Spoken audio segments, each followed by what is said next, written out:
Pause here.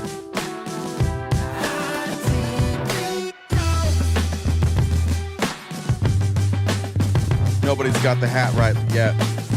I'm watching.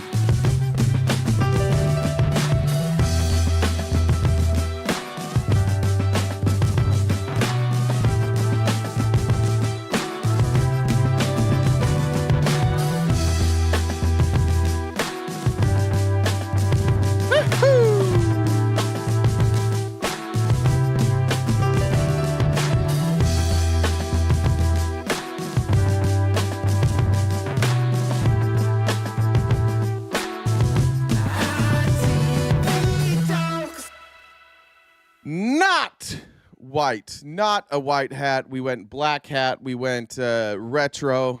Looks like my green screen is popping up there in the corner. That's good. Didn't get that edited. Hey, everybody.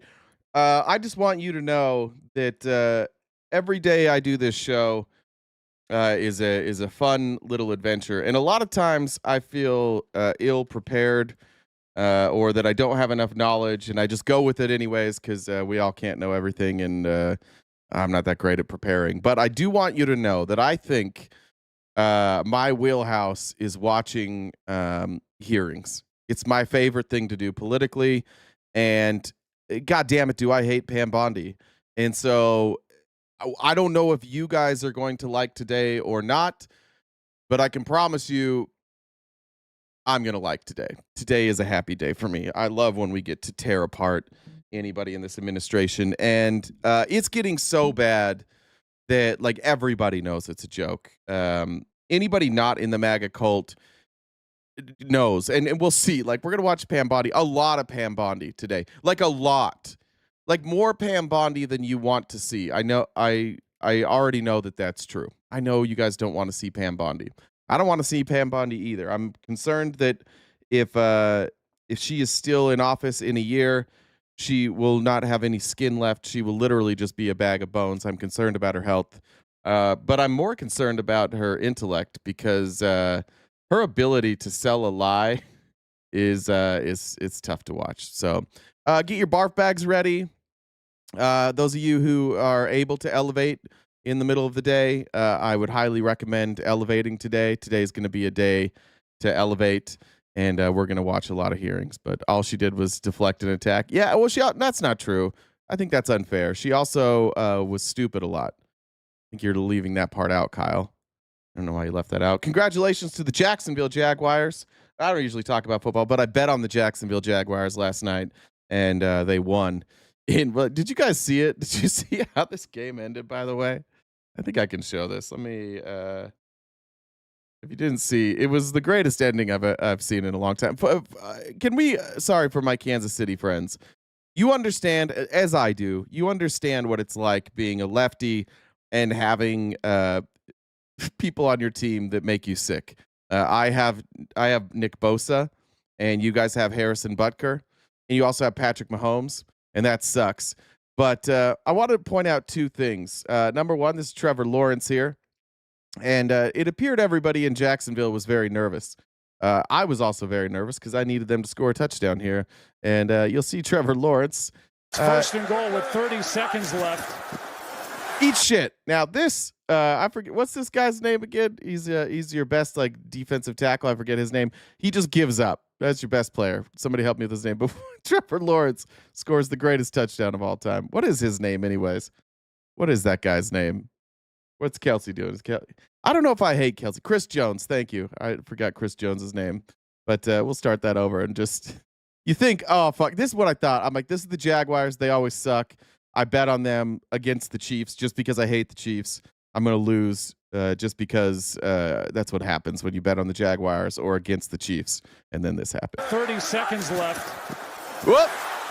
Now Lawrence goes down, has to get up. Bro's just breaks walking. The tackle. Touchdown, Ball Jacksonville. Ball game. So I was happy about that. Is Amanda here? Congratulations, Amanda. I think she was at the game and probably has a rough hangover. Change your name to RTP riding the Niners. I like that. RTN. I like that a lot. Yeah, it was slow. It's hard to believe somebody moving that slowly scored a touchdown in the NFL, but there we have it. Jones. Some say Jones is still just standing there, that he has not stopped. I want to start the show off after that with a fair question. This is a TikTok user, Page XM. I admittedly found this on Twitter, so I don't follow them. But if you don't follow Page XM, maybe worth a follow. I don't know. I didn't go to her page, but this is a fair question. I will not be having a conversation with a single person that supports Donald Trump until I get an answer as to why our current sitting president said on a stage that 25 years ago, he told Pete Hegseth that he knew Osama bin Laden was going to cause the 9/11 attacks and that he wrote about it a year before it happened. 25 years ago. Yeah. He did not know Pete Hegseth. We should talk about that. I want an explanation You're not gonna for get one. Dementia Don. Yeah. I will not be having. Yeah, it's a fair question. We covered it yesterday, and I was so busy covering the fact that Donald Trump was lying about something. Sometimes you go right to the fact check and you forget about the what's in front of you, and that this is an insane person speaking to our military. Referencing Pete Hegseth in a book that he definitely didn't write and he couldn't remember the name of. Also, she did forget that he can't remember the name of his own book that he definitely wrote and didn't have written for him so that he could go run for president. But fair question. Swish said, watched Bondi being a...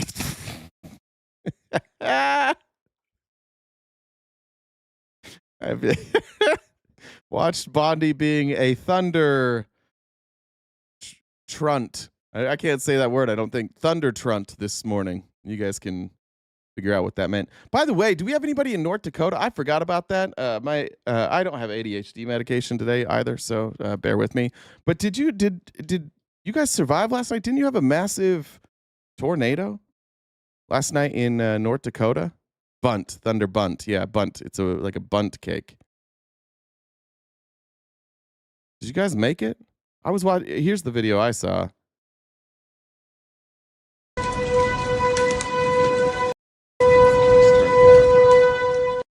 Like the girth here. That is like with the big mushroom top there. That's Donald Trump, but girthier. That's insane. Did you guys see this? I think it was an F5, the first. I think they said it was like the first ever F5 recorded in North Dakota. Anyways, if you have friends, I know at least one person is in South Dakota that listens. Any North Dakotans here? Such girth. Yeah, anyways.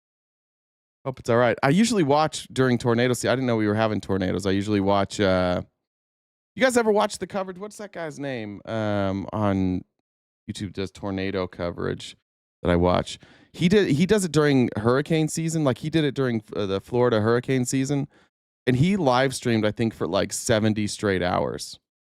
I don't remember his name. I'm trying to look here, see if I can figure it out. Do you guys have one that you watch? Forget his name. This is riveting, I know. Sorry.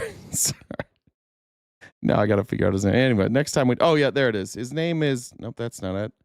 That looks like his. It's not Max Velocity. It's the other guy. He wears glasses. He definitely looks like a Republican. I'm not sure if he is. Anyways. All right, let's get into the story. For our Chicagoans, I don't know if Blossom's here, but Chicagoans are giving ICE a nice warm welcome. Listen to what Kristi Noem had to say about how the ICE agents are being treated in Chicago. And in fact, there it is. Ryan Hall, y'all. See, I knew you guys would get it. Thanks, Betty Lou Who. It's Ryan Hall, y'all. That's the one. Thank you. they don't even let our ICE officers and our Border Patrol officers use restrooms in facilities. Those men and women were telling us that they have to figure out even where they can go sit down for 5 minutes to have lunch or to use a restroom throughout their shift and their break. So they've made it a very difficult situation. I love that. I love all of this. Today, Sean Duffy went on Fox News to complain. Everybody's just complaining. It's all this administration does is just get on TV and complain about shit. Here was Sean Duffy complaining this morning about people working for the FAA that don't want to work for free for some reason. Shut it down and affect our airspace, our controllers. Again, it's a huge problem. And again, Burbank, 0 controllers came to work. I don't support that. They should come to work. They're supposed to come to work. I support the fuck out of that. I support the fuck out of these controllers not going to work in Burbank. Shout out Burbank. We stand with Burbank. Don't show up. Don't show up. Sorry if your TSA lines are long. Sorry if flights get canceled. Talk to the president. Figure it out. Sorry about that. But hell no, we don't. Over here on the left, we don't expect people to work for no pay. It's crazy. Like they always are going to criticize like the working class. Oh, look at these losers who don't show up to work. Meanwhile, like Elon Musk stopped working for like 6 months and made hundreds of millions of dollars, no problem. All of the Republicans are on vacation right now, no fucking problem. But these FAA controllers, they got to show up. But they didn't even miss a paycheck yet. So why aren't they coming to work? I mean, it's only been 6 days. So, well, the paycheck, the pay cycle ended yesterday, right? Their paychecks come next week. I thought Kilmeade has been like progressively losing his mind. Like it was last week or 2 weeks ago when he was just like, maybe we ought to just like kill homeless people. And then now, why aren't these motherfuckers going to work? Kilmeade wouldn't show up one day if he didn't get paid. What's wrong with Brian Kilmeade? Somebody's got to talk to him. And they see what's on the horizon, Brian. They're like, listen, do I see a resolution to the? Hey, shuck it. Fuck you. How about that this morning? Shuck it. You're a dog. You were a bad cop too.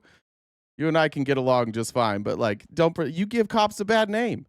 Maybe if you were in here not pissing people off so much, people might like cops a little better. But you come in here and you're like, everybody lick the boots. Everybody at once lick the boots. Jen, let me check. I may not have you. No, I do have you. All right, I was just making sure I had the audio on. Maybe not. Can you hear me? Hey. Hey. Trump's next. Yeah, I like your title. We'll see.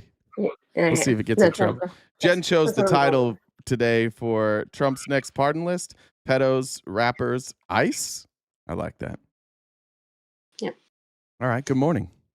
Good morning. You were coming up to defend Brian Kilmeade? No. Oh, I thought that's what you were here for. Just making sure that I could hop in whenever I need to. You can. Do you have anything else you want to ask permission for? I just didn't want to be yelled at this morning. I knew that the second I I wrote something in that what Jen's referencing, if you're not in Discord, is every time I tag everyone in Discord, I get a message like 30 seconds later from Jen that says, put that in announcements, not in general chat. So I just messaged her before to say, don't yell at me because I'm going to tag everyone in general chat. That was it. And then everybody made fun of me for being afraid of Jen, which I think is dumb because if you're here, you're afraid of Jen. So I think that's not. I thought that was an unfair criticism by everybody. But we know why I say that, right? No, I don't ask questions. No, I don't ask questions. So it doesn't get lost in general chat, so that people all can see your announcement because it gets lost. That's why. Well. So. Okay. That's all. You got a joke? Probably. I have to refresh my joke list. They're getting a little old. Okay. Do you want to save it for the next time? No, I'll say this one. Okay. What are Tarzan's favorite cookies? What are Tarzan's favorite cookies? Mm-hmm.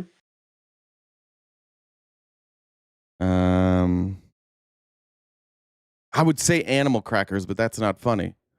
No. Oreos.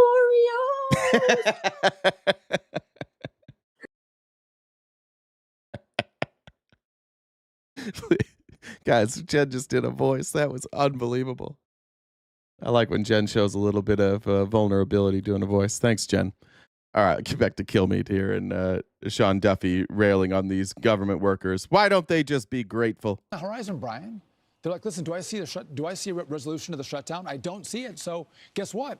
I'm concerned about my own life, my own family, and what we do is say again. I want you guys know he has 9 fucking kids. He has 9 kids. Oh, Jen, I'm getting feedback from you.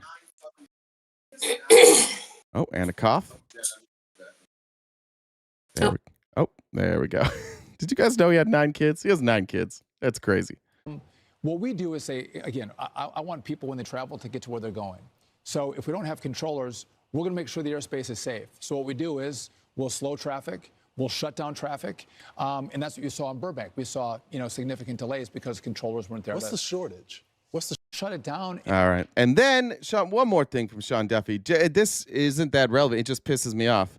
I get really frustrated with this type of person. Sean Duffy is like what this whole administration is made out of. It's just like people who have been like stars, who have a following. They maybe they're a podcaster, and they think that just because they're saying something confidently, it's true. And this is an example of that. Problem with alcohol. I can look at Brian. I can smell Brian if he's been drinking in the car. There's telltale signs. And then I can give my breathalyzer. Yeah. Right. And then I can take a blood test later. It's hard with marijuana. We don't have the systems in place to tell if you were smoking marijuana before you got in the car. So the systems aren't there at a time when culture is pushing and celebrating the use of marijuana. There's this weird push by Republicans lately. It's just been a handful of them that they're all talking about like how we shouldn't legalize marijuana. Which is a weird thing. I talked to my friend this morning just to see like if there was something going on legislatively that I was unaware of. He's a dispensary owner, and he just said not that I know of. He said, in fact, that a lot of the money that's being pushed right now to not have cannabis be legalized recreationally, or reclassified, is actually from the owners of the dispensaries because they want that control. They don't want like open season. I only know a handful of people who own dispensaries. All of them, every one of them is Mormon and doesn't use it. And they just did it because they think it's a great investment and they're protecting their own investments. So I don't know what's going on in the administration. I don't know why they're talking about marijuana. They're talking about a report here, which is a crazy report. It's coming out of Ohio. They had one of these reports similarly in Colorado, and what it says is that 42% of Ohio drivers killed in car crashes used THC. But like that doesn't mean anything. 42% of people killed in car crashes used THC. One, that's not necessarily the fault of THC. It stays in your system for 30 days.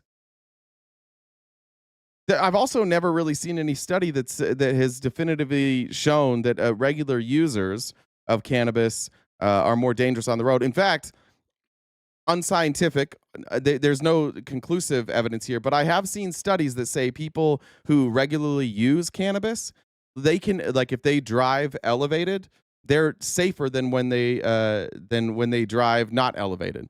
Again, not scientific. There's studies on both sides, but I just don't know what they're doing. I don't know what this attack is. I think it's like a Christian thing. We're not talking about the risks. We lose 42,000 people on the roads every year. But way too many. So do you think that we should legalize it? That's where the president's thinking about changing its ranking, its schedule. I think it would be a huge. I'll tell you a story. Actually, before I started doing this, when I was working for Callaway Golf, which is a massive corporation. They own Travis Mathew. They also own Top Golf. They're massive. And even though all I did, like I would just fit people for clubs, because I had to transport some equipment to each golf course that I went to, I had to pass a drug test. And I was like, when I got hired, I was like, I'm not going to pass this. I'm going to, like, if you test me today, like I smoked yesterday, I'm not going to pass. They're like, okay, it's fine. It's 30 days to be in your system. We'll just delay your start time 30 days. Take the test then, because if you fail one, you can't be hired. You have to wait like a year. So I went 30 days, took a test, still positive. I was like, shit, I called them. I was like, it's still positive. They're like, all right, wait a week.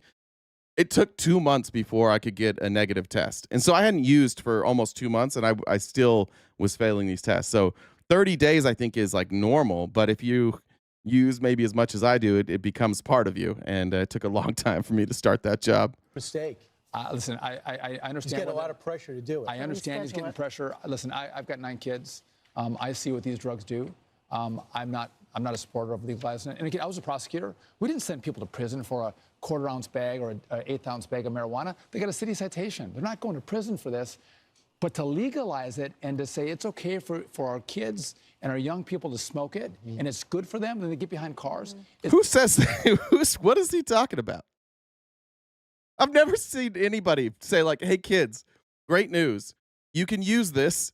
It's safe. And when you take this, children, when you use the THC, it's safe for you, and you should go drive. Like, what is he even talking about? This is not a thing that happens. They got a city citation. They're not going to prison for this. But to legalize it and to say it's okay for our kids and our young people to smoke it, and it's good for them, and they get behind cars, it's dangerous, and listen, it's taking lives. And it's addictive. Something else that's Really addictive. And by the way, It's really addictive. It's not. Everything can be habit forming, right? Like it's addictive in the same way that like masturbating is addictive. It feels good, so you're like, I'm going to do that again, and you relax. I've never seen any evidence that it's addictive. Do we have people in here arguing this? Is that what's going on? Amy said Washington State Patrol has a great video on this. They took 3 people and elevated 2 of them. The non-elevated person hit more cones. Yeah, tense. Berserker said, did they die with THC or from THC? With THC. It just said that they had used it. So it's just in their blood. Steven said, I ain't afraid of no host. If you're not afraid of Jen, you are fearless. FOD said, my 24-year-old vet bud just retired. 24-year vet bud just retired. Donald Trump is losing troops. Amy also said, and Trump said he doesn't believe they deserve back pay. Yes, I didn't see Trump say that yet. I saw Mike Johnson. I must have missed that clip. We'll get to it. Let's see. But here's what Trump did say that gave us this background. I think everybody rightfully is focusing on the fact that Trump is considering a pardon for Ghislaine Maxwell. But I want to point out a couple of other things. And just a reminder that Donald Trump is an idiot. And it is very easy to tell when he's lying because he uses the same tactic every single time. Here he is lying to Caitlin Collins. Its term today, Mr. President. Say it. The Supreme Court is back in session. Yeah. They rejected today an appeal by Ghislaine Maxwell to overturn her conviction. That means her only chance at getting out of prison is a pardon from you. Is that something you're open to? Who are we talking about? Ghislaine Maxwell. I haven't heard the name in so long. Who? Ghislaine? That has not come up. We haven't discussed anything like that at all. I barely remember what you're talking. I think she might have been a member at Mar-a-Lago maybe a while, or maybe she was dating somebody at Mar-a-Lago. I don't know.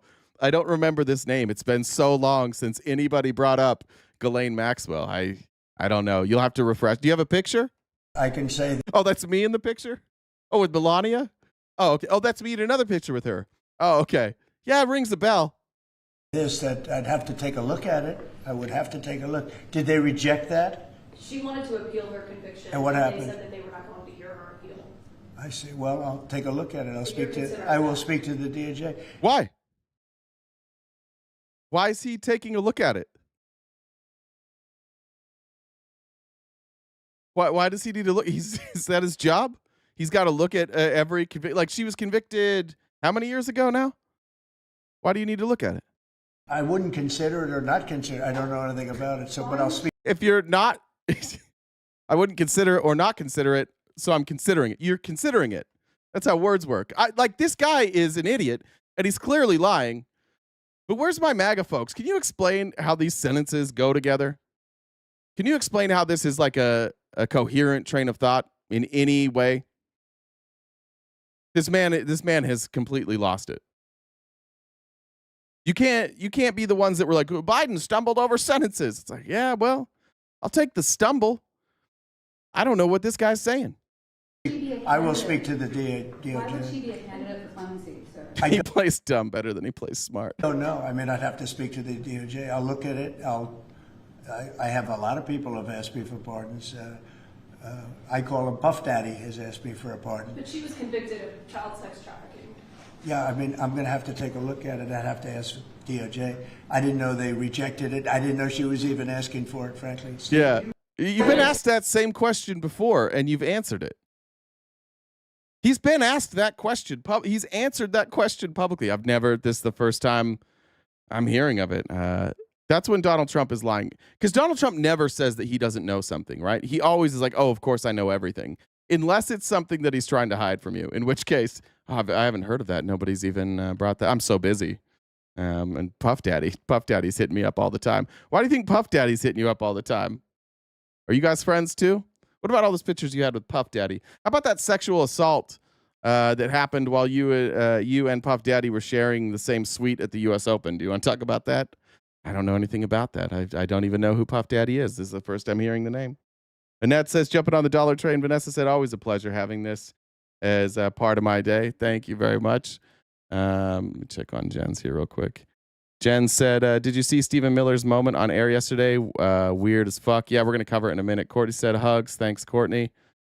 Hugs, not drugs. Unless you want to do drugs, then it's hugs and drugs. All right. This is just weird. I don't know what to do with this. There's a lot of conspiracy theory. Maybe you guys have followed it more than me. I was going to cover this yesterday. We never got to it. Jesse Waters keeps having on like these masked people, like former Antifa member. And what a lot of viewers on Fox News recognized is that this guy at least looks a lot like somebody else Jesse Waters has done this with before. I don't check Discord in the middle of the live. Eshel, I don't do that. Hold on. Let me play this video. Mostly recruiting, working with youth, getting, and just going out, spitting out the message. And the thing is to, a lot of people get into it because they want to. On the outside, 36 years I've been behind bars. Considered extremely violent enough to be recruited by the Mexican Mafia prison gang. So those are two different people, allegedly. But it's weird. Like, if you just listen to their testimony, if you just hear what they're saying, isn't it weird how these unidentified masked people with no verifiable identity tell the same exact story that Jesse Waters tells every night about how they're recruiting people and how that, like Antifa specifically, how it's a real organization and they're targeting the youths. Is that Tucker Carlson? Some people have said, the one that I keep seeing the most is who's the guy that claims he killed bin Laden? What is his name? I'll pull up a picture of him. Robert O'Neill, who has been like, it's been confirmed now that he definitely didn't. He's definitely not the person that killed bin Laden. But one thing I noticed with him, like this one actually does look like Robert O'Neill. And I'll show you, I don't know if this is like a mugshot. I don't know what's going on with this picture. Let me see if I can find like a bigger picture. There's everything behind a goddamn paywall.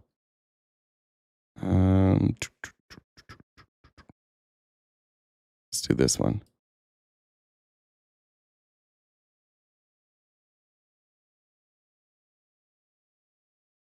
Let's go. All right, this is him. And the reason people are saying is like, one, the blonde eyebrows, but two, like the way his eyes go down in the corners when he has I don't know if there's a different picture here. There's his Twitter. Let's see. I know how to pull it up. Old Bob O'Neill. See how his eyelids, they go down in the corners? And then he's even got that little, a lot of people are saying they think that this is Rob O'Neill. I don't know. I doubt he would be doing that. He did lie, though, about killing bin Laden and then made a bunch of money off of it. But people are saying that they don't believe that this man. By the way, listen to this guy. This guy is not who you would like. Look who they accuse Antifa of being. Like all these like liberal arts, blue-haired college students, and like this is the guy that was out recruiting him. I don't think so. Oh, there's an error, especially when you're younger, that you're out here and you're doing something, and that's very appealing. No, sir. I can tell you for a fact. Contrary to that, I kind of laughed when I saw two things. Who confirmed he didn't kill bin Laden? The people, the other members of SEAL Team 6. I would recommend, there's a podcast called, very right-wing podcast. You'd love it if you're MAGA. It's called the Anti-Hero Podcast. It's like former special ops people, and they did the investigation themselves, and they talked to other members of SEAL Team 6, and it's been confirmed that he was not the person who shot bin Laden, according to them. Just like everybody else who's on the record about it, says it's not him, and he says that it is him. He's a liar. This isn't one you should argue. Like him and Tim Kennedy, basically everybody you know that's famous from the military in the last 20 years, they all lied. Like Marcus Luttrell, the lone survivor guy, that whole story is bullshit. And again, this isn't like me being anti-military. I grew up, I read those books. I'm on the right. I don't have a problem with our military. I think some of the stories are inspiring. But the first recollection he gave after he was rescued is that when the firefight started, he like hid. That he just covered his ears and hid. They won't say who it is. Do you guys not know this? I love that you guys just want to call me a liar. Like, go watch the Anti-Hero podcast. Everybody, like, there's nobody that has come out. In fact, Tim Kennedy has had to apologize. Tim Kennedy was like, oh, these guys are liars, and he's had to apologize. I don't know if you know this. Like, our military pumps money into these things. And then they make these videos, and they turn these stories into something they're not. The story of the lone survivor is bullshit. It's absolute bullshit. And people are on the record about that. Even Marcus Luttrell. If you go read his first recollection, he was basically like, yeah, we got in a firefight, and I got scared, and I ran. Go look it up. Saw that he had allegedly stated that one of his motives or reasons was to support Black Lives Matter and also to commemorate the Black Hand. Oh, absolutely. You know, because you know, you're young and you're idealistic and you feel like you don't have a lot of control in your life, and you know, so if you can go out there and you know, make yourself a hassle, then that's better than being an anonymous kid. Nobody's buying that. That's the guy. That's the guy who's bringing in all these Antifa kids, bringing them into the organization that doesn't exist. That's the guy. Which is the official tattoo of the Mexican Mafia prison gang. Well, first of all, he, like many Mexican Mafia members, were anti-black. That was part and parcel of who he was as a bad guy, as a gang member. And records will reflect that. Number two, he cannot at this time ever pretend to represent the Black Hand. So. All right. Anyway, we've seen enough of that. We're at that stage where they're just doing propaganda for the administration. Like Jesse Waters is just bringing on fake people to try and sell this narrative that there's this group called Antifa that's very real and it's very organized, and they're very much taking people down. They're very much taking down law enforcement agencies. They're very much burning down. It's amazing because they burned down all of Portland, and yet somehow when you go to downtown Portland, it doesn't look like it's burned down. It's crazy. Like, there doesn't even appear to be like structural damage. It looks like, I hate to say this, but it looks like maybe the fire is invisible. I don't know. I don't know how they're doing this, but they're very real for sure. And that was a very real leader of Antifa masked up that they had on Fox News there. Let's stay on the conspiracy train before we get into the hearings. This is wild. I don't know if you guys have seen this. I'm just going to preface this by I never, ever, ever believe anything Candace Owens says without proof. What she's about to show, she alleges, are text messages that are real. I don't know how we're going to confirm if they're real or not. But I will say that the people she keeps accusing are staying very, very quiet. They're not coming out and like arguing what she says, but she dropped a bombshell yesterday. And others knew that Charlie was done with Israel bullying him, and I am now going to present you proof of what I am saying. This is an actual group chat, which happened 2 days before Charlie Kirk was assassinated. There were 9 people in total on this chat, including Charlie and Rob McCoy. I'm going to protect the names of the other 7 for now. To be clear, I might actually release a name every day this week, but I want to show you this because suffice it to say, Rob McCoy was on this text thread, and I think it helps contextualize him as a person, in my view. Phineas, let it all out, bud. We've moved on. Guys, real quick, and I know you're not there for Twitch and for TikTok, but we've got a guy named Phineas here he's having a lot of big feelings, and I want him to be able to watch this video.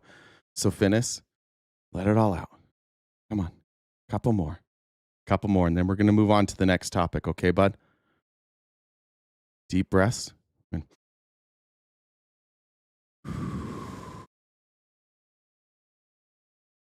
Got that? Got the deep breaths? Now we're going to talk about Candace Owens, okay, Finnis? And she's going to talk about a text message thread. We've moved on. Thanks, bud. Love you. Him as a person, in my view, that he would attack me for telling the truth about the pressure that he was facing. Take a look. So Charlie writes in this group chat, just lost another huge Jewish donor, $2 million a year because we won't cancel Tucker. I'm thinking of inviting Candace. Somebody writes, ugh. I think that's the right that anytime somebody says I'm thinking of inviting Candace Owens, I think that that's a fair response. Ugh is a fair response. Jen said, can't we all just get a bong? We should. And Amy said, Fox's Entertainment do not have to tell the truth. Charlie writes, Jewish donors play into all of the stereotypes. I cannot and will not be bullied like this. It's just casual anti-Semitism in the group chat. I wonder what Netanyahu thinks about that. Charlie Kirk was our best friend. He loved the Jewish people as he felt he was part of our community. And then behind closed doors, he's like, these bitches, they're not giving me money anymore. They're exactly what everybody says about the Jews. Just like casual anti-Semitism behind closed doors. I wonder what all these people who have come out, all these Zionists who are like, Charlie was one of us. I wonder what they think about that particular tag. They won't say anything because they're all just like trying to use Charlie's death to elevate themselves, including Candace Owens. Leaving me no choice but to leave the pro-Israel cause. Then somebody writes, a donor writes. Real quick, just want to say, what caused him to leave the pro-Israel cause is that they stopped giving him money. You ever seen Charlie Kirk's house? You ever looked at his finances? That dude was making a lot of money. And he literally is in, like, I feel like everybody missed this. He's just like, yeah, they're not giving me money anymore, so it leaves me no choice. I got to go. I'm paid to say what I say. If you don't pay me, I'm not going to say what you want me to say. Please do not invite Candace. That might feel good short term, but it's not good long term, in my opinion. Like all groups, you're going to get a wide variety of opinions. That nasty free will thing that God bestowed on us makes life frustrating at times after the dust settles a bit, maybe. So again, this is 48 hours before Charlie Kirk was assassinated. He was very clear and he was very explicit, and he did not back down, not in that Hamptons meeting, which they're all lying about, nor in this text thread. I'm not going to reveal. Hey, just if you guys want to hang around here, I know some of you are new here. We don't do like anti-Semitism. We don't do racism here. If you want to stick around, you're welcome to be here. But if you're going to say racist shit, anti-Semitic shit, then like you're just going to get banned. So just warning you in advance. We do have rules here. So do your best. Or if you just want to get banned, go for it. The names of the other 7. Actually, you know what? I disagree with myself 4 seconds ago. Let's just throw in Josh Hammer. On this chat. Okay. I think she's throwing names out there. They're not saying anything. I'd be surprised if that group chat isn't real. That seems to fit the narrative there. Everything is pay to play on the right. Everything. Everybody has an agenda. Everybody is cashing big checks from big donors who pay them to say what they want to say. Pretty cool. This one's real. I don't know if it's real. I don't know why some of you guys are like, if it's from the left, it's fake. This one's real. You don't know if it's real. None of you know if that text message is real. Let's just be honest. At least let's call balls and strikes. We have no idea if it's real. Here's the glitch that I don't remember who it was that was talking about, but here's the Stephen Miller glitch that happened yesterday. And I just don't buy this. I honest to God, I do not buy that they were having technical difficulties. And it's because of what he says. Oregon legal insurrection. Does the administration still plan to abide by that ruling? Well, the administration filed an appeal this morning with the Ninth Circuit. I would note the administration won an identical case in the Ninth Circuit just a few months ago with respect to the federalizing of the California National Guard.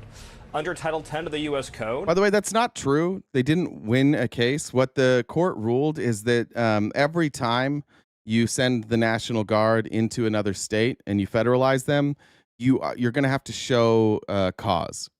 That's what they said. They said you don't have like blanket authority to do this. You can't do it whenever you want.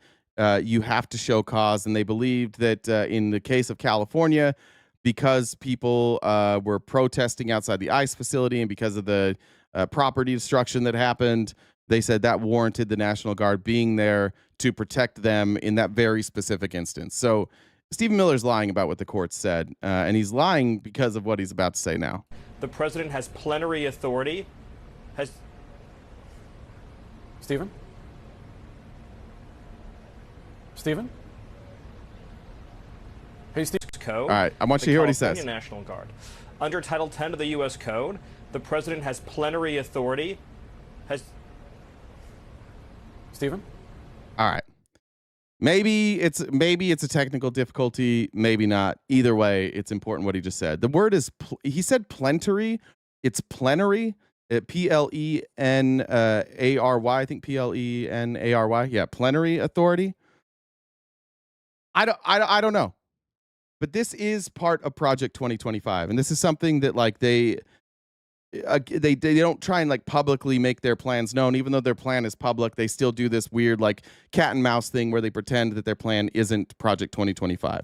But Project 2025 talks about plenary authority.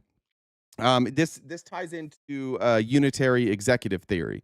So the unitary executive theory is basically this idea that that the executive branch should actually all function at the direction of the president, and the president should have all oversight. Congress shouldn't have oversight. That's just the president's branch, and he gets to do what he wants with it. That's like basically what unitary executive theory is. But specifically in Project 2025, places where they mention plenary powers, I looked this up this morning. 1, the plan seeks to place the entire federal executive branch under the direct control of the president, eliminating the independence of agencies like the Department of Justice, FBI, FCC, and FTC. You'll see today when we get into Pam Bondi's hearing as the head of the DOJ, you'll see that what she is doing is she is deferring to Donald Trump. She is acting as if she works for Donald Trump and that nobody else has oversight and that she doesn't have to give any answers to Congress about what she's doing because her boss is Donald Trump. This isn't like a normal thing that presidents do. This isn't something that is accepted by the courts. It's not accepted in politics. We've never tried it before. Nobody's ever tried unitary executive theory. I think it's loose. I think it's really, really loose. And the only way that you can get unitary executive theory established is if you have a long-term plan and you start putting in judges who are going to go along with this plan to give the executive branch total control. What we know about Republicans is basically every judge they have put up for the last 30 years, 20 years, has been the Heritage Foundation. The Heritage Foundation literally gives them a list of here are the acceptable nominees. And part of that has to do with them knowing that these judges subscribe to unitary executive theory, and they know that the judges will rule with that ideology in mind. So that's how we're at the place we are now, where they feel like they have the judges in place, in the right places to try unitary executive theory. It proposes firing or replacing. Tell me if this sounds familiar. It proposes firing or replacing leaders in federal agencies with ideologically vetted loyalists appointed in acting roles that do not require Senate confirmation, bypassing traditional checks and balances. Think Elon Musk. Think Emile Beauvais. Think of anybody right now that's operating in an acting manner.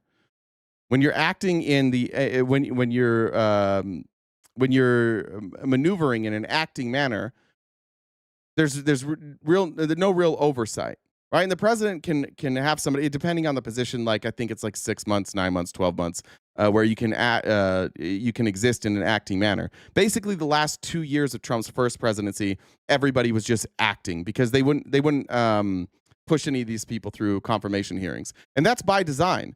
So, unitary executive theory by design. You put up candidates that are complete loyalists and publicly that they're complete loyalists, because then you get to have them acting in the function that you want them to act, and you get to blame Congress. So when it comes up that they're doing something, you go, well, Congress won't confirm anybody, so we can't we have no transparency here. It's a really, really like well thought out plan. What the founders of Project 2025 knew is how people would react. They've been testing this logic for 20 plus years, and getting the reaction, and then they have a game plan, and then they just kept it quiet. And this is the game plan. And just so you guys know, like, this is why they wanted this. They don't like democracy. They don't like checks on the president. They want the president to go in with an agenda and be able to do whatever the fuck the president wants. That's their goal. Congressional approval will not be required for certain presidential actions, such as military equipment sales to foreign nations, unless there is unanimous congressional support. So now you see how Trump like saw Project 2025 and went, yeah, I like this. Wait, you're telling me that we don't need congressional approval to sell military equipment to foreign nations? And they're like, yeah, well, unless Congress like unanimously votes against it. And you're like, great. So I can use that authority, and then I can get them to funnel me some money through crypto exchanges or through World Liberty Financial. Great. Oh, I can get a jet out of this? $2 billion from the Qataris to my company? How about $2 billion to my son-in-law, Jared Kushner? Oh, look at this. Qatar's giving me a bunch of real estate deals right after I approved things for them. See how that's why Trump's on board, because Trump isn't a Christian nationalist. Trump just sees an opportunity for himself to make money. There's these two groups. You have like the technocrats and the Christian nationalists. And at the end of this, like, they're going to battle it out. And that's what I actually think is like, that's what we're setting up. I think that's why J.D. Vance was pushed so hard. I think that's why the Heritage Foundation always wanted people like Mike Pence. They wanted little pushovers, and they wanted somebody that was believed that they were following Jesus, and that even though Trump was imperfect, he was bringing about the means to end with this plan. And I think J.D. Vance got in the way of that, which is why I think J.D. Vance converted to Catholicism and why he pretends that he's Christian. I think J.D. Vance, as soon as Trump is gone, he's going to come in and it's like technocracy. But he's pretending that this is all about religion. I think that's why you saw J.D. Vance all of a sudden like take the reins after Charlie Kirk died and start talking about how like we were going to do all this stuff in the memory of Charlie Kirk. And he started talking about how we have to come together with our belief systems. Like we can't come together until we all accept that Jesus Christ is the Savior, that he was born from a virgin mother. That's just a guess for J.D. Vance. But it also says unitary executive theory and plenary powers also address that the Department of Justice and FBI need to be reformed so that they're directly accountable to the president and they can be used to pursue the administration's political goals. You'll see it today when we watch Pam Bondi. It's never been more clear. Like, Donald Trump tweeted at Pam Bondi, hey, you need to go after James Comey. And then she did it. And then she went before Congress and she's like, he never told me to do that. We're like, bitch, he tweeted it. The fuck are you talking about? We all saw the tweet. We can read. He tagged you in it. He said your name. Yeah, I didn't even see that. The project reflects a controversial and aggressive view of Article 2 of the Constitution, echoing former President Trump's statements about his rights to act broadly as president. So in summary, Project 2025 uses the plenary powers, which again, I don't think Stephen Miller was supposed to talk about, by centralizing control over the government, by installing loyalists. And then you get like this do-nothing, cowardly Congress that is so afraid of Donald Trump that they will not stand in the way at any point. And that's what we need. Like, for Donald Trump, if we want him to stop fucking our economy when it comes to tariffs, like, we need Congress to act, but they won't act because they're afraid of him. All these things that are happening that fucking suck right now could all be fixed if Congress had a backbone at all, but they don't. And I think most of the people still supporting Trump, like the backbone disappeared a long time ago. You probably had to donate it when you signed up for Make America Great Again pack. You miss any here? I saw somebody said, Charles, 8 months. Thanks, Charles. And said, F Finnis. People still going on about Project 2025. Yeah. Yeah, because they're doing it, dummy. It's crazy to say, like, Project 2025, before you guys were like, that's crazy. And we're like, well, this is what they're going to do. And now they're doing it. And you're like, I can't believe you're talking about that. Yeah. You can't believe that we're gloating right now about how we were right and you were wrong. Is that what it is, Jeff? Great news, though, for anybody that's here, including you, Jeff, who doesn't take me seriously. If you guys want to discuss any of this, you're welcome to come up. You just message Jen, JENNDUBB1, on Discord, and she can bring you up. You can come up here and talk to me live and in person. All right. Here's the effects. This is a Judge Diane Goodstein.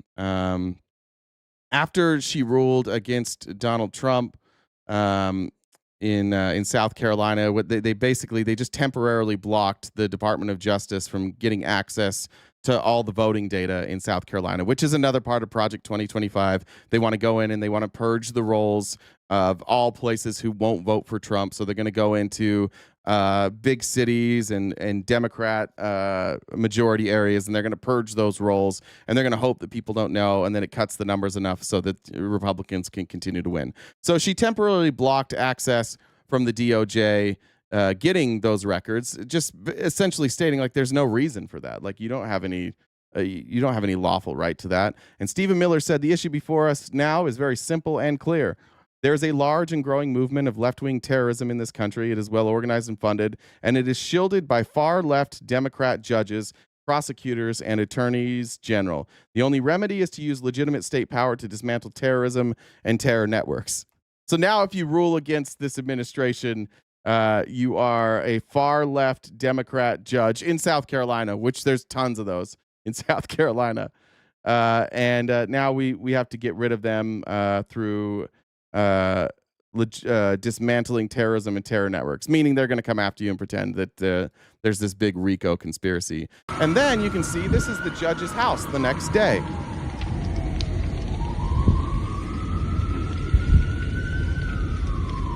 You can hear this thing burning.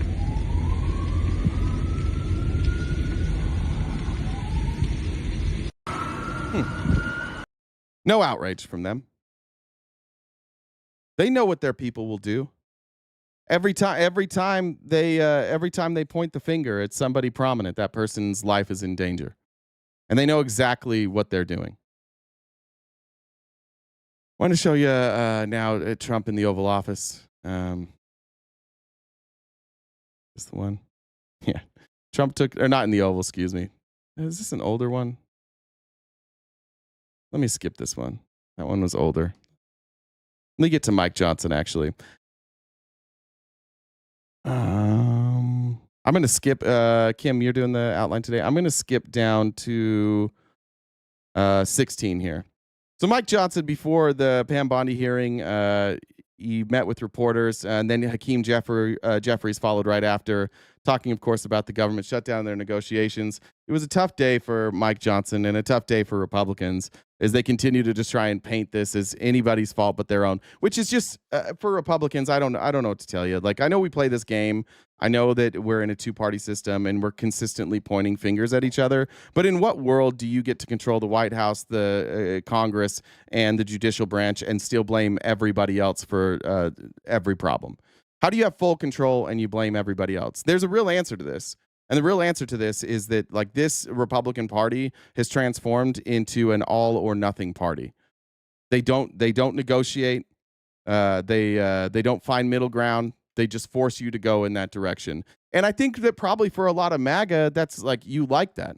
I'm guessing for a lot of you, that's why you voted for Donald Trump. And that's why you probably like Republicans, because they're in lockstep with Donald Trump. However, it doesn't mean that you don't get criticized when you can't bring people together. It is a poor leader who can't bring people together and blames the people. Historically in this country, we've had leaders who have brought people together.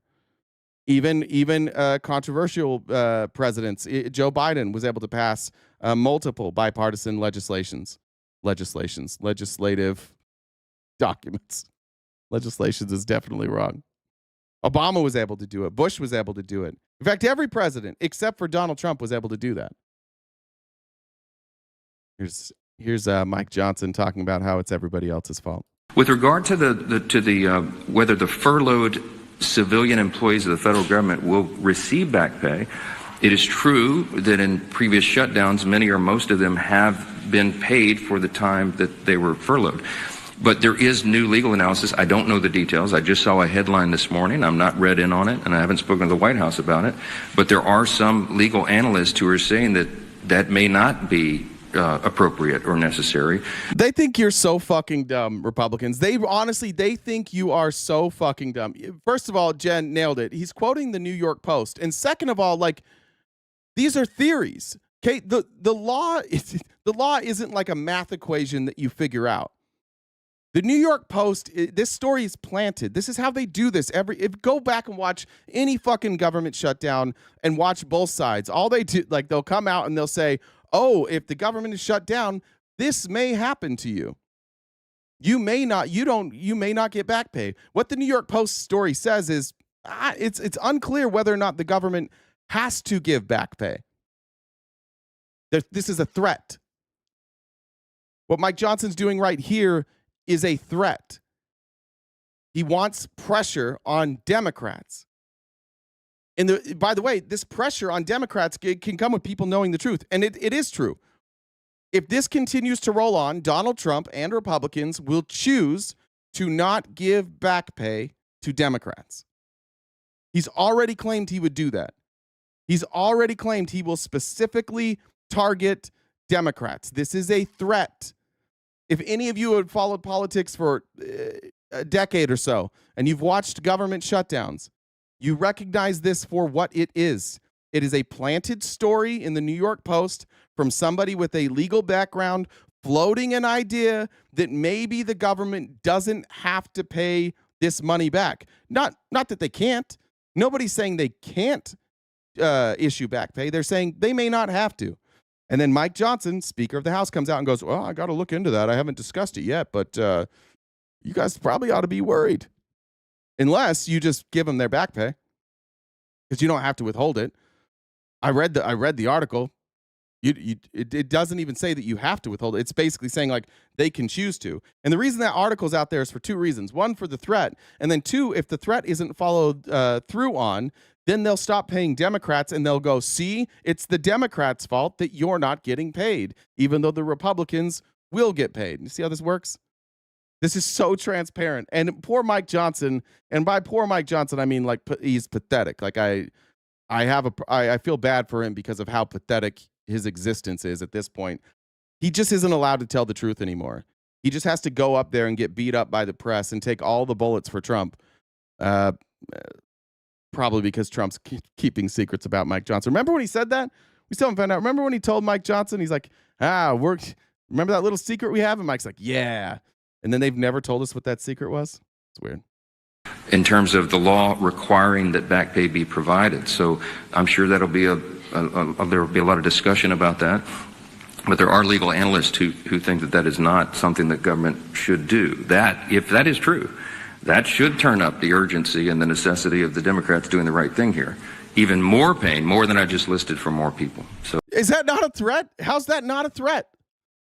If that is true, what do you mean if that is true? If it's true that you don't have to pay it back? Because that's what the article says. You don't have to. So if that's true and you're in control and you don't pay back the furlough, that's a threat. Hey, you guys don't want to give me the authority to hold your pay because I'll fucking do it. That's a threat. It's the Democrats' fault, though.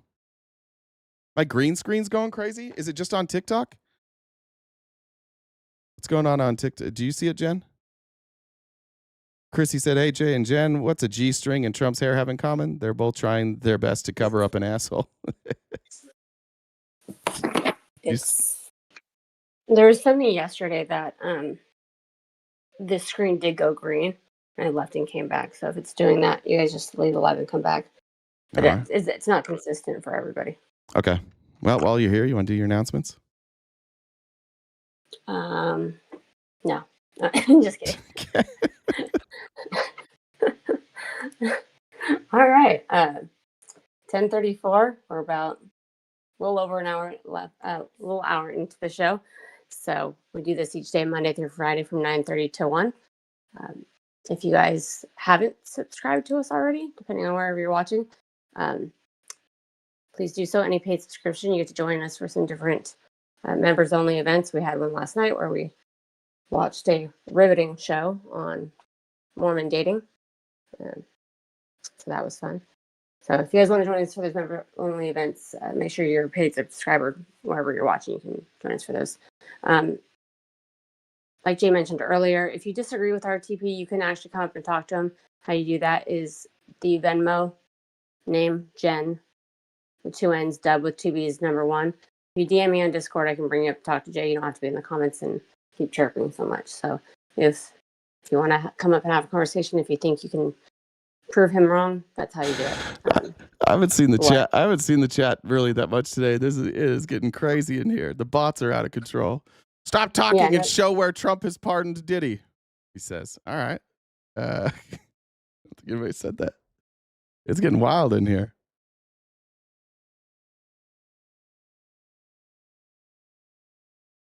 Did you leave, Jen?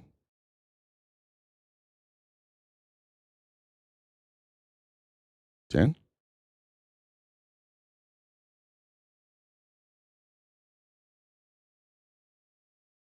Jen? Yeah, do you guys hear me? Did I just lose Jen? You guys all hear me? Sometimes this happens when the stream crashes, but no, he didn't pardon her. I don't know why they said that. I don't know why they're saying. Okay, you guys hear me? All right. Oh, there's Jen. Sorry. Yeah, no, there was I don't know if it was something on my end. Anyways. So gift goal, we think the number is close to that. So if you this is our job, we do this each day, like I mentioned earlier. So Venmo, Cash App, PayPal, Super Chats all go towards knocking down that nodal number. That's how we keep the lights on. That's how we're able to keep doing this each day. So if you guys could help us out with that, that would be amazing. Check out the link tree in the bio for our most social media platforms. We've got merch, Jay's on Cameo, and we upload these episodes to Spotify. So you can do all that. See, these jokes suck. I need to update my joke list. It's always good to preface it with "this sucks." Well, this one I really, it's not my favorite, but I tried selling my old fishing tackle, but nobody bought it. Why not? I guess nobody likes cast-offs. Oh, yeah, that was tough. Yeah, you were right about that one. Thanks, Jen. All right. After the threat, Mike Johnson was then pressed on this, and he's like, "Oh, of course, I want the people to get paid." As a matter of principle on the back pay, I mean, understanding that there are people who have opinions about everything and analysis about everything, do you believe as a matter of principle that furloughed workers should receive back pay? Yeah, I hope that the furloughed workers receive back pay, of course. We have some extraordinary Americans who serve the federal government. They serve valiantly, and they work hard, and they serve in these various agencies doing really important work. I can tell you the president believes that as well. He and I have talked about this personally. He doesn't want people to go without pay, and that's why he pleaded with Chuck Schumer to do the right thing and vote to keep the government open. We don't want this to happen. What's crazy about Mike Johnson is anytime he's asked a question about himself, you'll notice this every time he speaks. As he's talking, he's like, and also the president has the best intentions too. We've talked about this privately. Like, nobody ever asks him, but he always has to throw in that he also talked to the president about this. And the president, he does want this. He wants this badly. That's why they're threatening people, because they want it really badly. The important point to remember here is this can stop right now. They'll get another opportunity to change course and open the government. And then we'll have all these policy debates, as we always do. As a matter of principle on the... That's a good point there, Mikey. In 2019, President Trump signed the Government Employee Fair Treatment Act, which was intended to guarantee back pay for federal employees furloughed during any government shutdown beginning on or after December 22nd, 2018. This law mandated that when a shutdown ended, furloughed employees would be compensated retroactively at the earliest possible date, regardless of scheduled pay dates. But you left out the part that somebody in the New York Post said maybe you don't have to pay them. So I think New York Post is probably a better source than existing law, for sure, right? That's how I would take it. All right, here's Mike Johnson. Listen, what Mike Johnson's really good at is pretending things are complicated when he's not saying anything. He's going to be asked now about, like, in the past, they haven't voted for clean CRs. The attack on Democrats right now is that this is a clean CR, and all they're saying is that, like, they're not adding new stuff. So like they just want to extend what was in the one big beautiful bill and all the funding mechanisms. And the Democrats are saying there's stuff in that bill that we didn't like. By the way, there's a lot of stuff in that bill that, if you remember, once they passed the one big beautiful bill, there were lots of Republicans that came out and they're like, I didn't know that was in there. I wouldn't have voted for it if it wasn't. And these are some of the things they're talking about, specifically the Medicaid cuts. Now, Republicans are absolute fucking pussies because every one of them said that. They're like, oh, I didn't know that was in there. Sometimes we have to vote for bills that are imperfect. Now they have a chance to fix that, and all of them have just gone quiet. And again, the reason they've gone quiet is maybe they want to feed people. Maybe they want to give Medicaid and Medicare to people who need it. But that's how they pay for the tax cut for the rich people, so they don't really have that money. They've already basically spent that money. So all that hemming and hawing and all that, I didn't know that was in the bill. I wouldn't have voted for it if I knew that was in the bill. That was all bullshit. Because they have a chance now to undo the cuts to funding to Medicaid for rural hospitals specifically, and they're not going to do it. And so here's what Mike Johnson says now to defend that. This is absolutely nothing. Mike Johnson and all these politicians, they all do the same thing. They say, well, you didn't vote for it this time. And they go, well, this time it's different. Why is it different? And they tell them something about this example that's different. Doesn't answer the question. Listen, tell me if he answers this question. Sure. Yeah. Thanks, sir. You talked about Leader Schumer's record with regard to continuing resolutions. Your record, you've voted against continuing resolutions in the past, including when Speaker McCarthy was the Speaker. How do you explain your stance now versus yours previously? Yeah, different circumstances, different times. When we did CRs in the past, you had leverage points of things that when the Democrats were trying to put their partisan priorities in, we were trying to use whatever leverage we had in the minority to take them out. Very important distinction right now. The distinction is they were the majority and we were the minority, and our only leverage to get what we want is to not vote for it. And the difference now is we're the majority and they are the minority. And this time we haven't added anything on top of it. So, like, first of all, I went back. You can look at the CRs. This is a lie to say that, well, not even a lie, but he's leaving out, I guess, on a lie by omittance that they didn't always add things to the CR. In fact, the CR that ran for the last 6 years has basically just been the levels of funding that Nancy Pelosi had set. Like, we really haven't changed anything. Like, Trump tax cuts, those stayed all the way through the Biden administration. They stayed the whole time. So we pass clean CRs all the time, and Republicans vote to not pass clean CRs. This is a lie that that this is about a clean CR. And by the way, Democrats aren't asking for anything additional.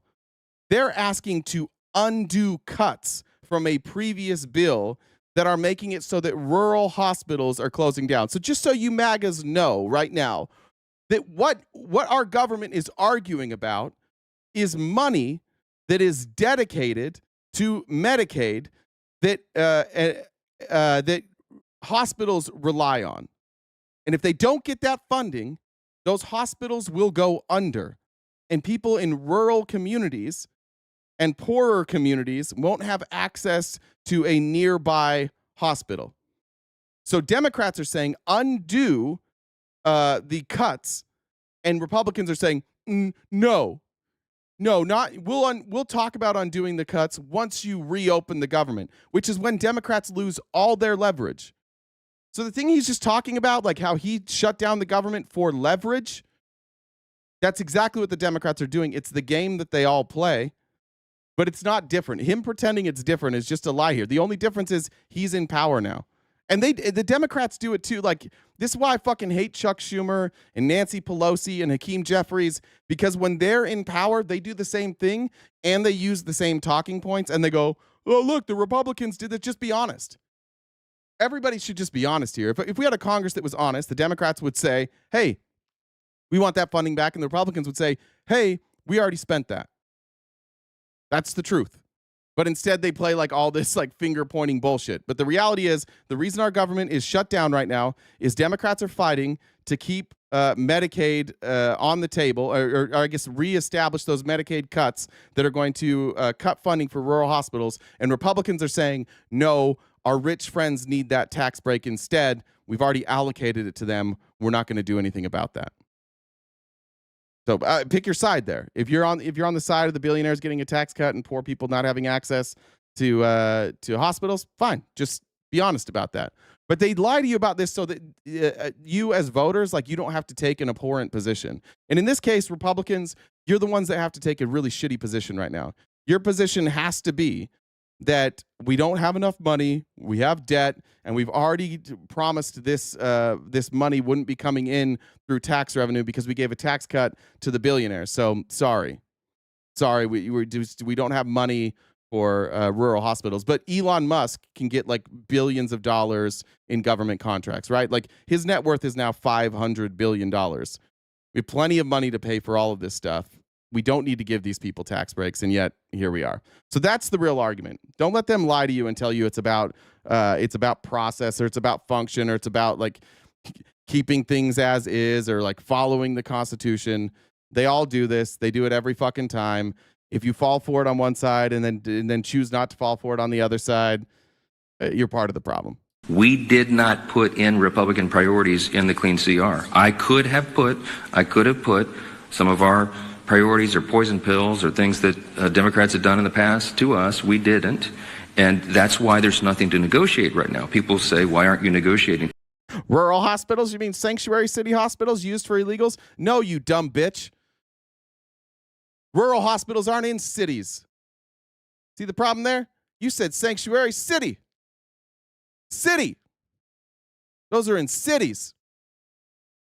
Why are you guys so goddamn upset with me today? What's going on with you bitches today? You know, I just told you how you can come up here and talk to me. You don't have to cry in the chat all day. Every one of you says that I'm lying. Come tell me what I'm lying about, please. I'm happy to hear it. You tell me that I'm lying about the Medicaid cuts. You tell me that I'm lying about the money that's being given in handouts to billionaires. Just explain it to me. If we're wrong, we're wrong. Look, maybe we'll all agree and we'll all put pressure on the Democrats to cave on this government shutdown. I was a Republican once. I was convinced out of that. I guess I could be convinced back as long as you have answers. Didn't you guys have answers? And you guys going to message Jen and come up? And doubt it. I don't have anything. I'll see. Peter said, love your, thank you, love your show. Thank you. To offer. I can't go to a clean CR and say, let me pull off the Republican priority and make it more palatable for you, because we didn't add that in. It's simply a status quo continuance. One of the things. That's so crazy. Oh, I can't do anything about it because we didn't add anything. It doesn't matter. You can still take stuff out. You can add a provision that reverses that cut. See what he's saying? Like, he's just pretending this is impossible, that there's nothing he can do here. Of course he can do this. Of course he can. This is why Mike Johnson's a good Speaker of the House, because he is a constitutional lawyer and he's been a legislator for a long time. It's all he's ever been, is just a puppet for the Heritage Foundation. That's always been his job. And he's good at saying shit that sounds like he's saying something that keeps all of you distracted. But what he's saying is, I didn't add anything, so there's nothing I can take away. You can add that you're going to reverse those cuts, though. You can add something now. That's what they're asking for. You can add anything you want. You can that. What are we talking about here? Oh, I can't do it because I didn't add anything, so I can't take anything out. Right. They're asking you to add something. They're not asking you to take something out. Right? And then he just says, like, oh, well, we don't add things because I believe in a clean CR. Just I believe in it. Okay. It's a principled thing. We can't give rural hospitals health care because I have very strong principles concerning clean CRs. That's what he's saying. Do we understand how dumb that is? Like, I can't do the right thing because I on principle, I only vote for clean CRs. Okay. Do you mind changing the term you use to call out the men, please, rather than bitches? No, I'm going to continue to call them bitches. Sorry. I know some people have feelings about that, but maybe I'm not the show for you, but that's what we say. Here was then Mike Johnson asked, apparently, I can't find the clip. If somebody could find it, I've just seen the quotes. Marjorie Taylor Greene has just basically said, like, we don't even have a healthcare plan. I don't know why we're talking about a healthcare plan, but we don't even have one. And Mike Johnson is asked about her saying that she doesn't have a healthcare plan. And again, watch the snake here. Is she lying? Do they have a healthcare plan or not? You listen to this. You tell me when Mike Johnson's done, do they have a healthcare plan? Yes, sir. Congresswoman Greene specifically said that Republicans do not have a plan to deal with health care. Congresswoman Green does not serve on the committees of jurisdiction that deal with those specialized issues, and she's probably not. Let me just do this before we go. HR, sorry, I don't know how to say your name. Let me just say this. You said you're a woman, and that term is used to degrade females only, so maybe there's a better term. I'm not using it that way. Right? Let me be clear on why I call these people bitches, because it makes them mad. It makes them very frustrated because they use it on women only, and they really don't like women. And so I'm giving them a taste of their own medicine. Like, they're not going to care if I call them a dick. They're not going to care if I call them an asshole or a bro. I'm choosing the language purposely that they hate. So that's why I'm doing that. Yeah, Casey. Impact over intent. Yeah, what's the impact? My goodness. I'm being accused by a lot of people lately of tone policing while I'm being tone policed. I just want to point that out. Read in on some of that because they've still been to it. Yes, sir. Congresswoman Green specifically said that Republicans do not have a plan to deal with health care. Congresswoman Green does not serve on the committees of jurisdiction that deal with those specialized issues, and she's probably not read in on some of that because they've still been sort of in their silos of the people who specialize in those issues. When we get the conference back and when everybody's back together, we'll go through a lot of that. I mean, I've spoken personally to a number of members in the last 3 days, Republicans, from the most conservative member to the more moderate member, with their various ideas on that. There's a lot of work that's been done on that. Is there a bill? He just said, like, oh, she doesn't know. Marjorie Taylor Greene doesn't know. And then, is there a bill?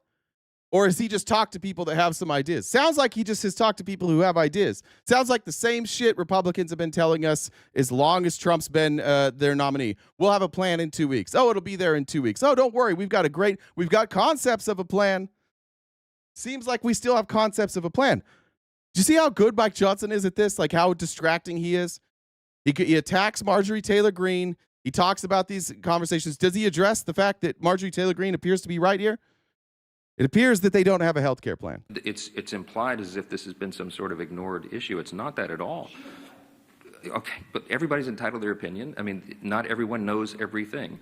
Congress is a very complex organization, operation, institution with lots of things going on in lots of different areas of committees of jurisdiction. And no one member has read in on everything that happens because that would be an impossible amount of information.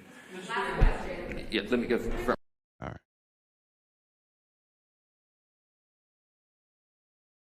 Let's go here.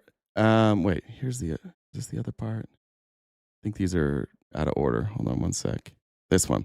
Here is Leader Jeffries then speaking in front of the same reporters, and he's asked a question about the furloughed workers. And somebody referenced that Trump, I guess, has acknowledged that they don't have to be paid. We saw Mike Johnson referencing that maybe they don't have to be paid. And here's Jeffries' response to the same question. See if you can tell a difference here. Thank you, Mr. Leader. I just want to get your take on this memo that's circulating in the White House that seems to suggest that furloughed workers may not get back pay. What is your reaction to that guidance? And is it your expectation that some type of language to ensure back pay will be included in any final CR or bill once this shutdown is resolved? Donald Trump and his administration have been torturing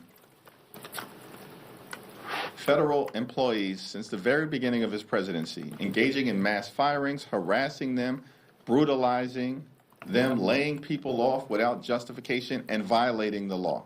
Isn't it crazy how easy it has become for MAGA to dehumanize a group of people?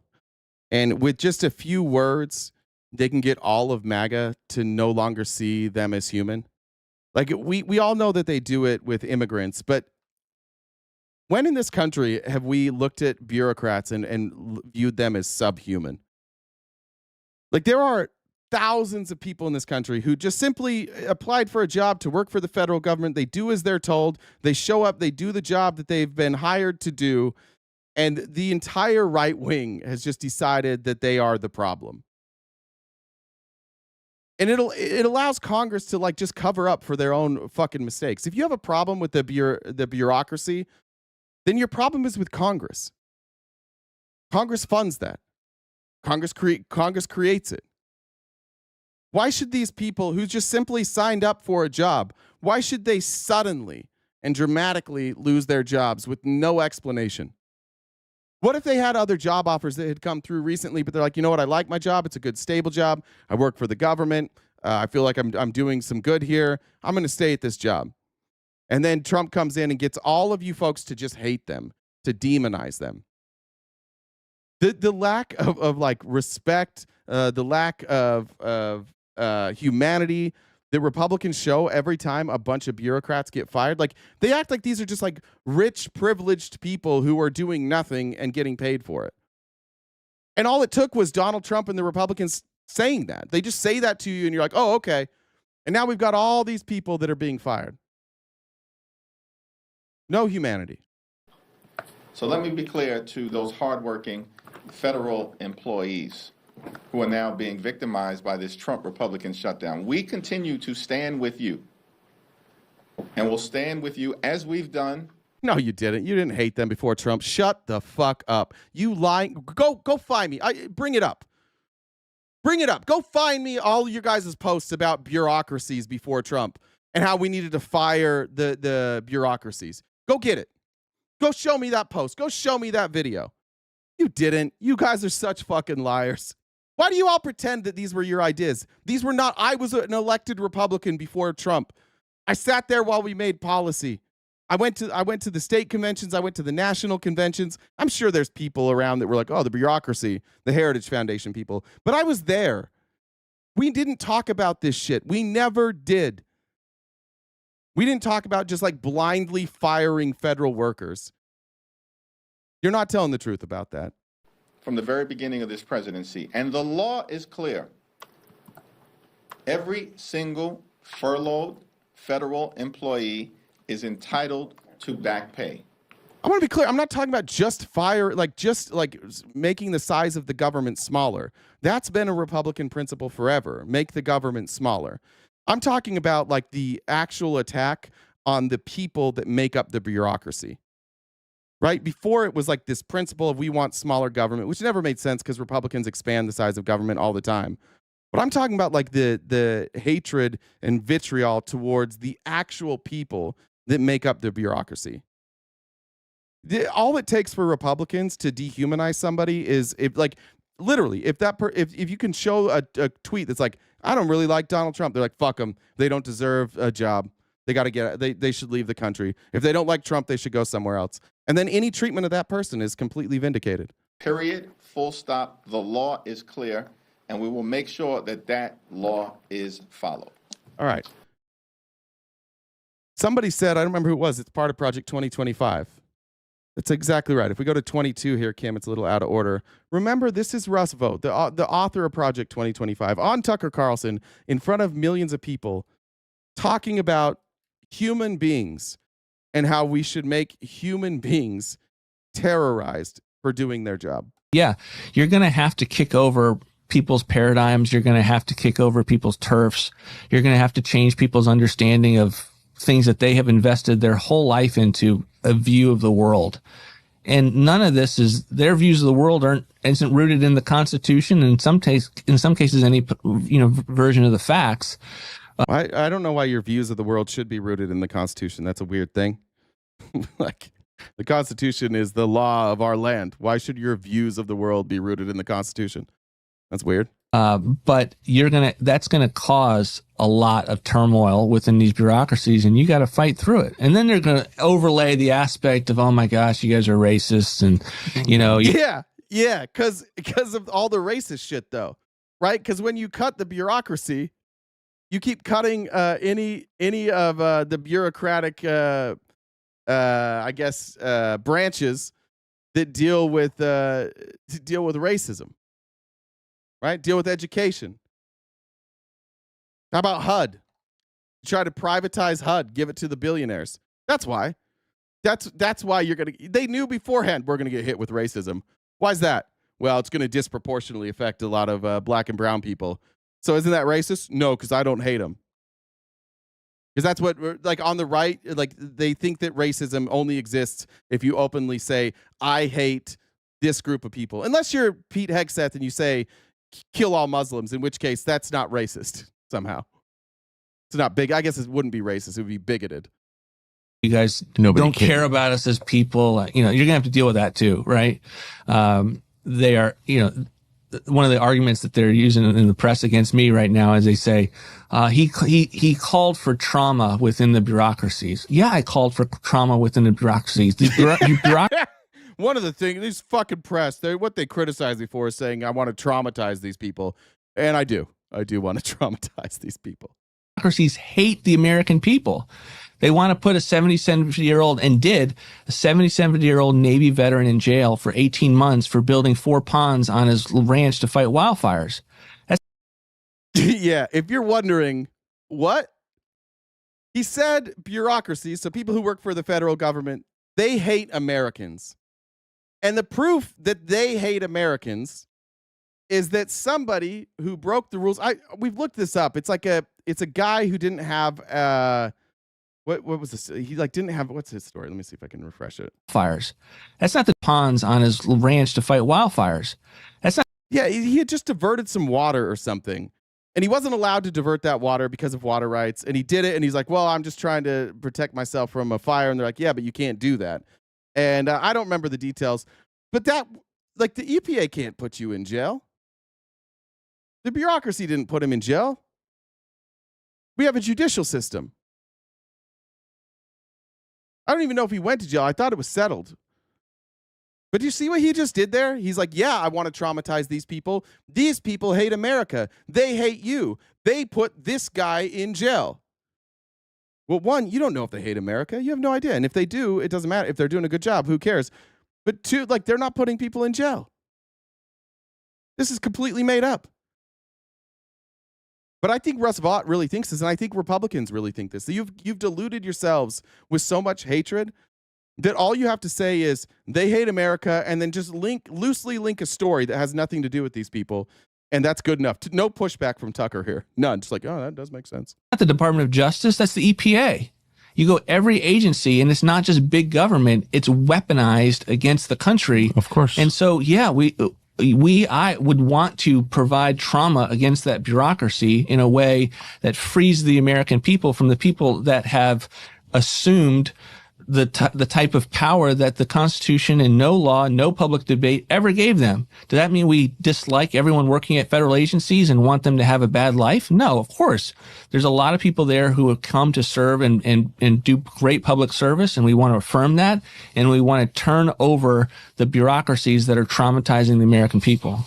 What we want to do, he said, is take all the power that the bureaucracies have, the power that has been removed, not removed, but kept at a distance from the executive branch. Because remember, these are congressionally appropriated jobs and positions. And the executive branch was never designed to have full control over the country. So what he just said right there is we want to take away the power of these bureaucrats who I've just blanket labeled as hating America. And I want to take all the power that they have, and I want to give it to one guy. I just want to give it to one fucking guy. That's got to go to Donald Trump. All the power, all this, this king shit. Remember when we left a king? We really did want a king. That's what we really meant. We really meant we wanted all of this power to be in the executive branch.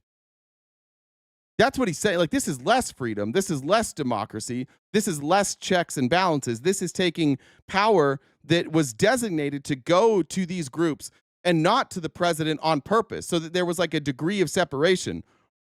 I don't know if I need to remind you Republicans of this, but the DOJ isn't the president's Department of Justice. They're not supposed to act on his orders. That's not how it was set up to work. It's not supposed to work that way. They literally had to create a theory, unitary executive theory, that's not in the Constitution. It's not in our law books. It's just a theory. And they are operating on the basis of that theory to fundamentally change how our three branches of government work. This is legitimately an outside influence saying, fuck the Constitution, fuck democracy. We have to change everything. And you guys just go along with it like, yay, freedom. This is more freedom. When the president has the most power, that's the most freedom that we can have. You don't have transparency from the FBI. You don't have transparency from the DOJ. And like, we never have had a lot of transparency. We've never had less. When you give the president, when you give one person control over the Department of Justice and the FBI, it's cooked. And the military, what's Congress going to do to stop him from doing whatever he wants? Just imagine for a second that Donald Trump is somebody that you hate, whoever it might be. Mom Donnie. Just imagine Mom Donnie had this power right now. That Mom Donnie could choose who did and didn't get paid. That Mom Donnie could say like, oh, you know what we're going to get rid of? We're going to get rid of the stock exchange. We're going to get rid of cryptocurrency, and we're going to do that by we're going to use these departments like the FTC and the SEC, and we're going to have them strictly enforce laws the way that we interpret them, and we're going to lock up all of these stock traders and all of these cryptocurrency holders. We're going to lock them up in litigation, and we'll see how the courts come out. And then let's just say that like Mom Donnie had actually appointed a majority of the people on the Supreme Court, or Democrats, and he had like 3 of them. Would you guys feel comfortable giving this level of power to Mom Donnie? Of course not. Joe Biden? Of course not. It's a real clusterfuck we find ourselves in. However, I'm getting more and more convinced that it's not going to last. I'm watching judges like openly mock this administration. The ruling that came out of Portland, if you want to go read it, it was a lot. They're like, dude, what the fuck are you doing? You have to give us some reason at all. They went into court in Portland and they said, Portland is out of control. This is our justification for going in. And what they used as evidence mostly was like Trump's True Social posts. Because what on the other side, you had the people that were in Portland. They're saying like, here's the amount of arrests that we've had. Here's the crimes that have been committed. They keep telling us that buildings are burning down. We don't have buildings burning down. They're telling us about like these trafficking rings. That's not happening. They're saying the whole city is like shut down. That's not happening. And so you have the people that are on the ground saying nope. And Trump's like, but what about this True Social post? And the judge was just like, no, that's not evidence. I'm sorry. This is embarrassing. You guys have no reason to be here. And you like that heavy hand, don't you? You like it when daddy comes down on you hard. All right, let's get, all right. I didn't care about that one. I do want to point out that Representative-elect Adelita Grijalva has still not been seated. She will be the final vote to release the Epstein files. And so naturally, Donald Trump and his band of protectors are just not going to let you guys see the Epstein files for as long as possible. Just remember that, Republicans, while you're mad at me, all the people you voted for are making sure that you don't find out what's in those Epstein files. And we're floating the idea of pardoning Diddy and Maxwell. Feel good about that? It's RTPTalks has yet to make one reasonable claim. Josh, come up here and explain it to me then. All right, Ron Johnson, we're going to get to Pam Bondi's hearing, but Ron Johnson was fired up. Ron Johnson has become like the attack dog. I watched recently his hearings with the vaccine mandates, and he is a full-blown conspiracy theorist at this point with vaccines, and he's fired up for today's hearing with Pam Bondi, and he's going to let you know about it. I think it absolutely was a conspiracy. I think crimes were committed. You know, what they're going to be able to successfully be convicted of, I can't tell you, but just look at the damage they have done to our democracy. I mean, Russia, China, they couldn't even begin to hope to do as much damage as people like Comey and Clapper and Brennan and that whole cast of characters did. It's important to understand. Tell me, chat, just tell me, what did Comey and Brennan do to subvert democracy? Somebody I just need like something specific. You tell me what it was. We'll give you a second while I read comments. Republicans in the chat, just tell me what Comey did to subvert democracy. And before you say Russia, or Russia Gate, I need you to explain what you mean by that. GT Base said, do you take live calls? Because I'd love you to debate your crazy ass, because you don't actually seem to know what you're talking about. It's just shit coming out your mouth. Yes, see that username, JenDub1? There's a Venmo username at the top. That is Jen's username on Discord. Just add her right now, and you can come up, and you can be the 85th person this week who claimed they were going to come up and debate and didn't. But I would love to take live calls from any of you. Amy said, I'm also a see you next Tuesday, so I have superpowers. Amy said, all maggots in here invite more folks. He gets paid more. Also, I'm a bitch. Proud to be. It means I'm a powerful woman. Thank you. And then let's see. Brianna said, I have a fetish for logic. I just can't stop. I just can't stop coming to conclusions. That was good. I liked that one. And just a reminder, we are crowdfunded, so I'm going to get lost, and Jen doesn't want to interrupt, but if you could help us knock out that gift goal, that would be greatly appreciated. I'll try and read those more quickly than I have been reading them so far. And the only reason we got that list of 100 Republican organizations that they targeted was because of a whistleblower. And we got this information because somebody applied for a recertification on the CAS team. The point I'm trying to make is the partisans, the partisan deep state actors that were engaged in this, many of them are still in the Department of Justice. They are still in the FBI. They are going to continue to frustrate and cover up their own actions, and they're going to cover up for these other people as well. We have an enormous problem. Cash Patel, Dan Bongino, Pam Bondi have an enormous challenge because, for one thing, Chuck... The biggest challenge they have is they keep releasing evidence of this conspiracy, and every time we read the evidence doesn't say what they says it said. Like basically what you have now, and they're going to, in this hearing, I'm not going to show the Republicans that much because all they're talking about is James Comey, which is weird. Like you bring in Pam Bondi and you want to talk about James Comey, which is a case that she has clearly said she can't talk about because it's ongoing. So I don't know why we're having this hearing if she can't answer any of these questions. But all it said was in the Durham annex is that there was some people who believed that maybe Putin didn't have a favorite. That maybe Putin didn't favor Trump or Hillary, that he was indifferent and he just wanted to undermine democracy. That's all the Durham Annex says. We read it live here on the air. We read every sentence of it. It was like 3 hours of reading one single document. You can go back and you can watch that. But that's the problem that they're going to have in this hearing. It's the problem they're going to have in court too. They're not going to unless they have new evidence. They don't have anything that's going to stick to Comey. They may have stuff that we haven't seen, but everything they've released doesn't even allude to a crime. Schumer has basically blocked confirmations, but all the lawfare has been conducted. Shuck it, that didn't happen. You're smart. Google it. Google it right now, Shuck it. Shuck it said, just like when the FBI was going to charge Hillary and Obama's DOJ ordered them not to. Pull it up. For example, Judge Troupas in Wisconsin, he's in about $1 million of legal fees because he represented the president for 2 months, and they're trying to destroy him personally. So you don't have to. All right, we're done with Ron Johnson. We're gonna get into the hearing. Let me read these. Peter said, "Thank you, love your show, appreciate it." I read that. Oh, I read that one already. I think. Yeah, and I assume Jen, old boy's already added you. Guy Fox said, an idea for a show if there's ever a slow news day, what is left to do in Project 2025 and what to expect? I think they're like 60% of the way done, and it's like 1 trillion pages. I don't know if that would fit in one show. But that's a good idea if we could cut it down to a few things that maybe like some predictions. That's not a bad idea. All right, let's get into the Bondi hearing. I think, yeah.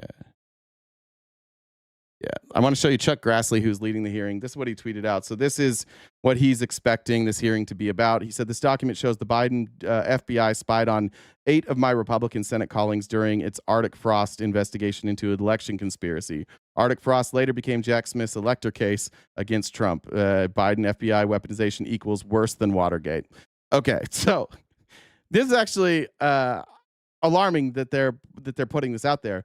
These are the people who were involved in trying to overturn the election. And they, in order to get access to their records, because what they were trying to do is they were trying to corroborate calls, specifically on January 6th. Who was calling who, what they might have been talking about. They had some information. They want to be able to line up timelines. So Marsha Blackburn, Cynthia Loomis, Ron Johnson, Tommy Tuberville, Dan Sullivan, Josh Hawley, Bill Haggerty, Lindsey Graham, and Mike Kelly. All of whom, if you watch the January 6th congressional hearings, all of these folks were intimately involved. And we have phone records from a lot of them. We have text messages, emails, public statements from all of them. They were involved in that. So all this is the FBI, when they say spied on, they got access to their phone records. That's all they're talking about. Now, Chuck Grassley, I don't believe, knows what's going on. Every time I see him speaking, he's reading something. He didn't write this either, because when Chuck Grassley tweets, he doesn't use like complete words or punctuation. So one of his aides is clearly writing this. I don't know why Chuck Grassley is running this hearing. He's entirely incompetent. But let's jump into it. That's what Republicans are going to talk about. I'll have clips from that tomorrow. We can talk about them.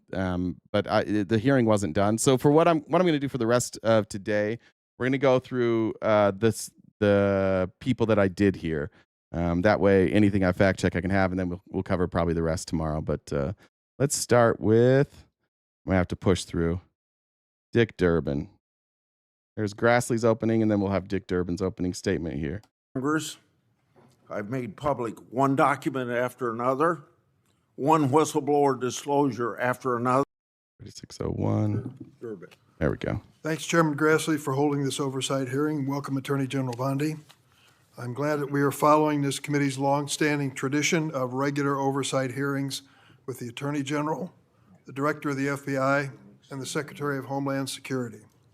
These hearings have never been more important as President Trump turns the full force of the federal government. The hearing is to talk to Pam Bondi. I mean, they do this. They've called to have her testify. There's not necessarily always a subject. The Democrats have been calling for a hearing. Republicans have claimed they're calling for a hearing too, which I guess they have, usually in response. So this has been called for the last 3 weeks. Democrats want to ask about Tom Homan. They want to ask about Pam Bondi's advice she's given to the president. They want to ask about the Epstein list or files. They want to ask about the Maxwell pardon. And Republicans are going to want to ask about what was that thing called? Arctic frost. They're going to want to talk about weaponization of the Biden DOJ. And so it's like back and forth. When Republicans are talking, they're going to talk about Arctic frost and the Biden DOJ. Democrats are going to be asking about this administration, which is normal. Generally speaking, the party that's in power isn't that adversarial to the Attorney General. On Chicago and other American cities. The assault on the city I am proud to represent is just one example of how President Trump and Attorney General Bondi shut down justice at the Department of Justice even before the president's party, controlling the White House, Senate, and House of Representatives, shut down the government. The Attorney General has systematically weaponized our nation's leading law enforcement agency to protect President Trump and his allies and attack his opponents and, sadly, the American people. You have purged hundreds of senior career officials since you first appeared before us. These men and women had dedicated their careers to protecting the American people. As a result, the department has lost Somebody said, Marley said that it's a waste of time they don't answer questions. I agree. She doesn't answer questions, and that's exactly why I want to show it. Because I think what I would like to hear from our friends on the other side of the aisle is, why doesn't it bother you that she doesn't answer questions? And if you could, if we're going to do this in good faith, I would appreciate if you answered without saying Biden or Democrats. I would hope that you would answer the questions that we're at. Like, why doesn't she answer some of these questions, and why are you okay with it? And if you could do your best to not play whataboutism, and we could have a real discussion, maybe we can get somewhere. Thousands of years of law enforcement expertise. To be specific, you disbanded the FBI's Foreign Influence Task Force and the National Cryptocurrency Enforcement Team, despite the growing threat of foreign election interference and the drastic rise in cryptocurrency crimes. You forced out almost 75% of the civil rights division's career attorneys, while hate crimes are on the rise. You fired more than 100 immigration judges, while the immigration case backlog is more than 3 million. You cut the public integrity section from 30 prosecutors to 2, while political corruption skyrockets. During your confirmation hearing, I asked you about your many potential conflicts of interest as a former lobbyist. You responded under oath, quote, "You will consult with career ethics officials within the department and make the appropriate decision," end of quote. But the Justice Department then removed those career ethics officials and put into their place inexperienced political appointees beholden to President and you. And you've effectively shut down the Office of Professional... I appreciate Big Floyd. I appreciate you guys saying whataboutism is all I do. I'm talking about what's happening now, so I can't really be doing whataboutism, right? Right? Like, I'm covering what I'm talking. So I can only do whataboutism if I'm responding to you, talking about what's happening now. This isn't whataboutism. I understand that it gets frustrating for you. when your side gets accused of something, but do your best to just listen. Please, Republicans, do your very best to listen to what's being said here today, and just stay on topic. That's all. I don't think you have to agree with us, but like if you guys want to prove that you're not all fucking brain dead, that you're not bots, I would appreciate seeing some of you engage with what these folks are saying instead of whataboutism or just attacks on me. You can save those attacks on me. You can DM them to me. I'll read every single one of them for you. I'll even respond. DM your attacks on me. But while we're here, could we talk about this? Because I am interested in knowing what your guys' what your thoughts are here. I am interested because I'm very confused when I watch this. Responsibility, which investigates misconduct by Department of Justice attorneys. Now, with these ethical guardrails out of the way, corruption has run rampant at the Department of Justice. Although you've been a registered foreign agent for Qatar, you did not recuse yourself from signing off on President Trump's solicitation of a free jet from the royal family, even though this gift was clearly illegal. Connections to Attorney General Bondi seem to yield more favorable outcomes for defendants. Let me actually skip past the opening statement because I want her to be able to respond. We'll get to all the stuff he covers anyway. So of the American people. It's her opening statement. Marshals working on criminal. Oh, come on. Remember the White House, they are going to... former Biden memo. They're going to transfer text. There we go. Any internal conversations with the White House. You won't even say whether you talked to the White House about this? I am not going to discuss any internal conversations with the White House with you, Ranking Member. I noticed that. Why not? This is going to be a theme. I skipped the first part of the question. I went too far, but this is where I have a problem. She doesn't work for Donald Trump. She's not Trump's personal attorney. Why? So Congress's job is to have oversight over what she does. Why would she not discuss any discussions she had with the White House? Why are you guys okay with that? Why are you comfortable with the Attorney General, our top law enforcement officer, telling all of you and everybody in Congress, shut the fuck up, I do what I want. Don't ask me questions. You don't deserve to know. You guys don't deserve to know any of these answers to these questions? You just comfortable with that? Yeah, I like living in a world where the government tells us shut the fuck up. I like that. I like when they don't answer questions. Why are you guys? It seems like Republicans' biggest fear is answering a question right now. You'll see that Pam Bondi's not going to answer a single question. In fact, most of the time she's going to just attack. She's going to change the subject and attack, and she's going to get all those facts wrong. So while you're watching this, two things are to become real clear. One, Pam Bondi's entire performance is scripted. She's reading off of, she's literally reading her responses. You'll see her flip through her binder and find the prepared response, and she will read it, and she will continue to read it over and over rather than answering the question, and then she will make attacks on members of the Senate, and she's going to get most of those wrong, too. She even starts backtracking towards the end where she's like, I don't know if I got that right or wrong. What's the secret? Why do you want to keep this secret? The American people don't know the rationale behind the deployment of National Guard troops in my state. The word is, and I think it's been confirmed by the White House, they are going to transfer Texas National Guard units to the state of Illinois.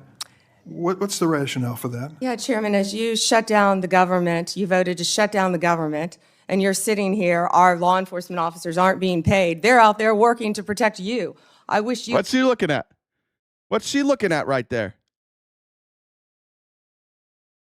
Did she answer the question? No. What's she doing? Reading. You love Chicago as much as you hate President Trump. And currently, the National Guard are on the way to Chicago. If you're not going to protect your citizens, President Trump will. Woo! Been on this committee for more than 20 years. These boots are made for licking. And that's just what they'll do. Like the deep throating of Trump. He's not doing anything. He's not. We just want to know why you guys don't care about the Constitution. We want to know why the people on the ground are saying that you're going to make things worse, and you say, we're going to do it anyways. And when you ask, you're like, you don't even care about the people. Donald Trump's the only one that cares about the people. Donald Trump is the greatest. And then move on. Don't answer, deflect. I forgot deep throat Donald Trump. I forgot that's the other part that you have to do every time you finish a sentence. Give Donald Trump credit for fucking everything. The only person I know that the only person I've ever seen that gets more credit for shit they didn't do is like Jesus, right? These are like the Christians that like go outside and like the sun is shining. They're like, Jesus did that. And then they get all the way to the gas station before their car hits empty, and they're like, Jesus did that.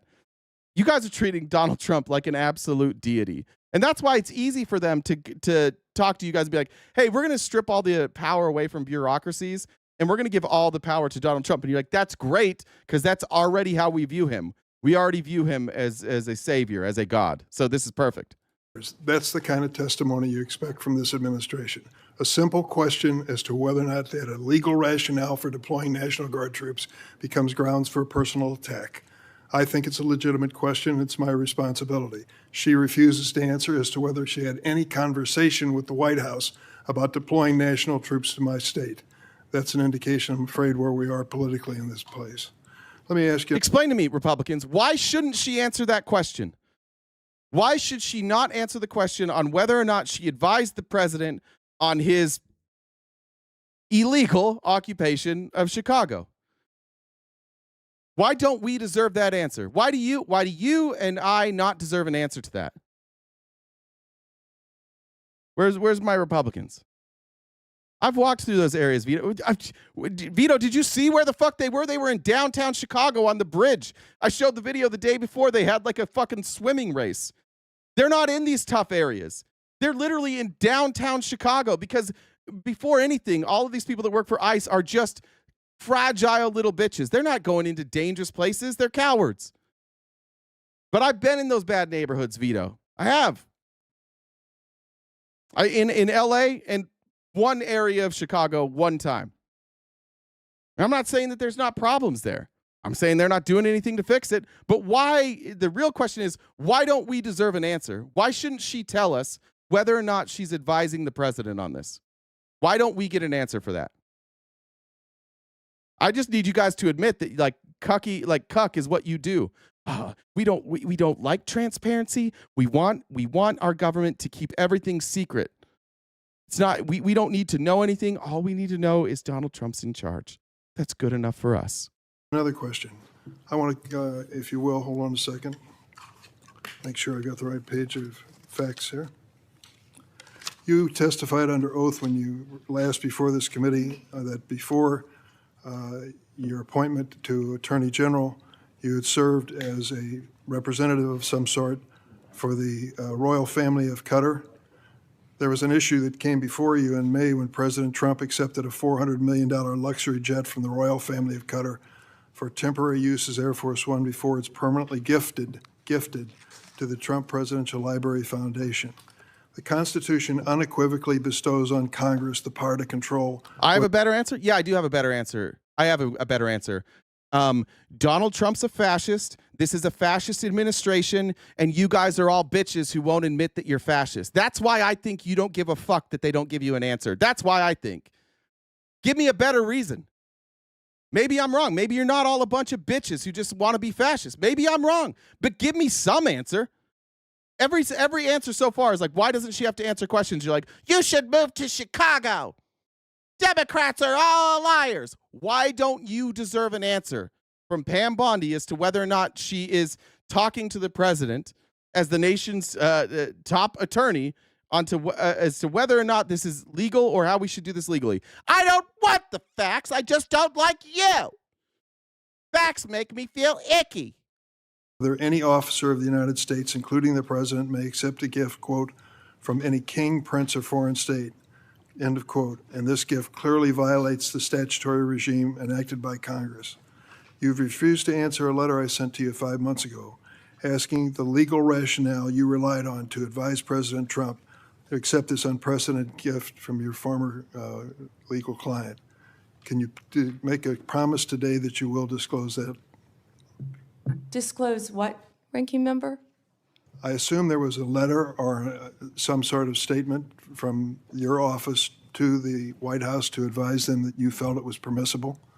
First, to address my role with Qatar, as I addressed with you during my confirmation hearing, I disclosed it in my SJQ.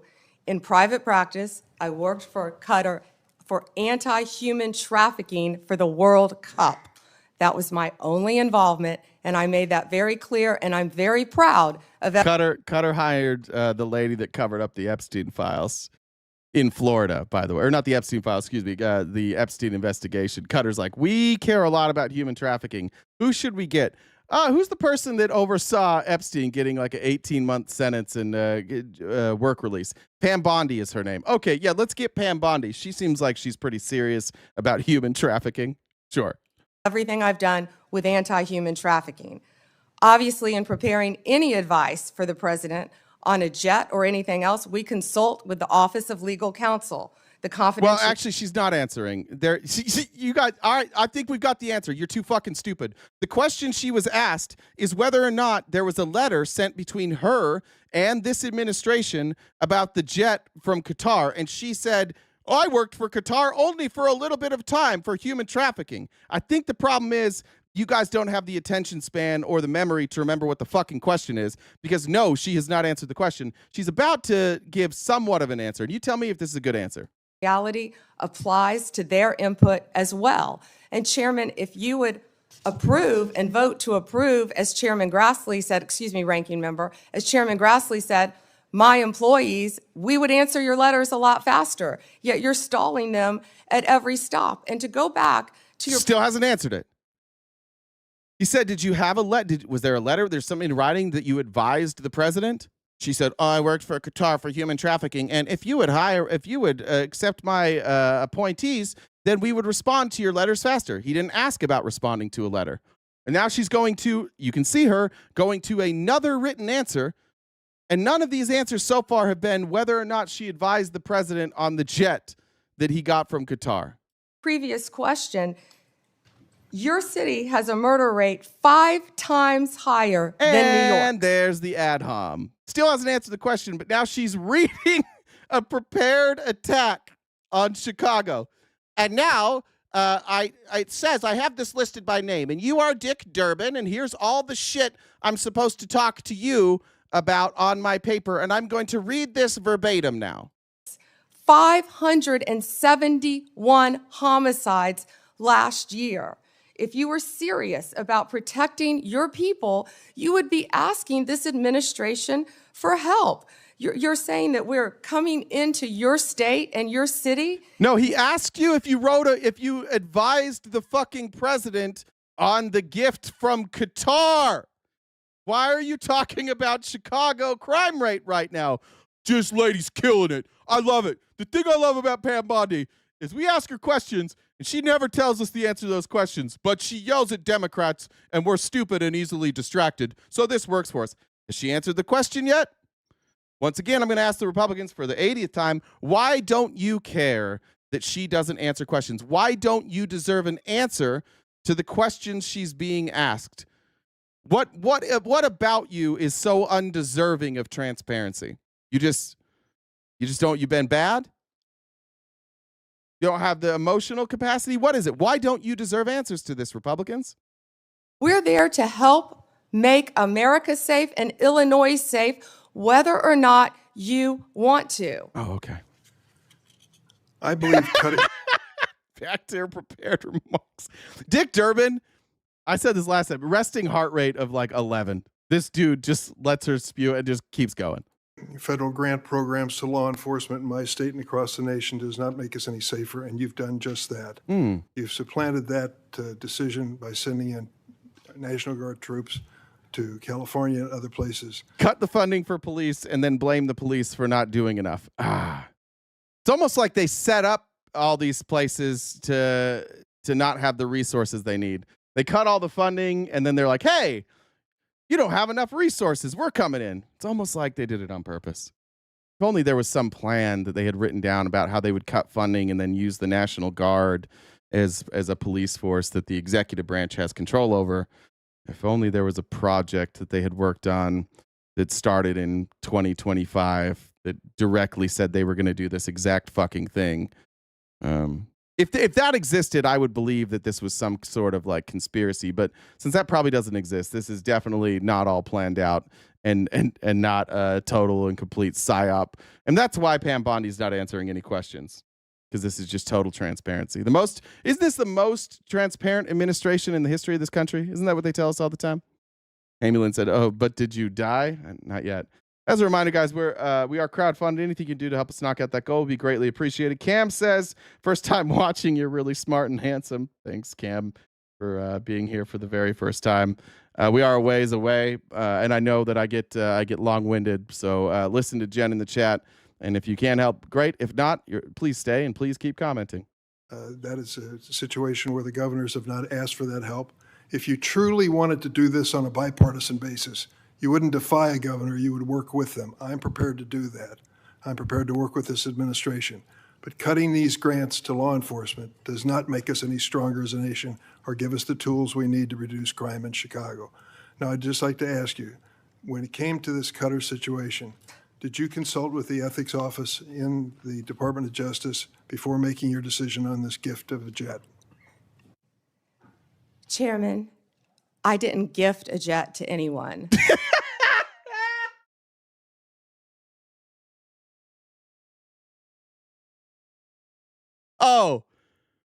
Oh, that's what he asked. Hey, did you give a jet to Donald Trump? She's fucking stupid, dude. Like, she's honestly dumb.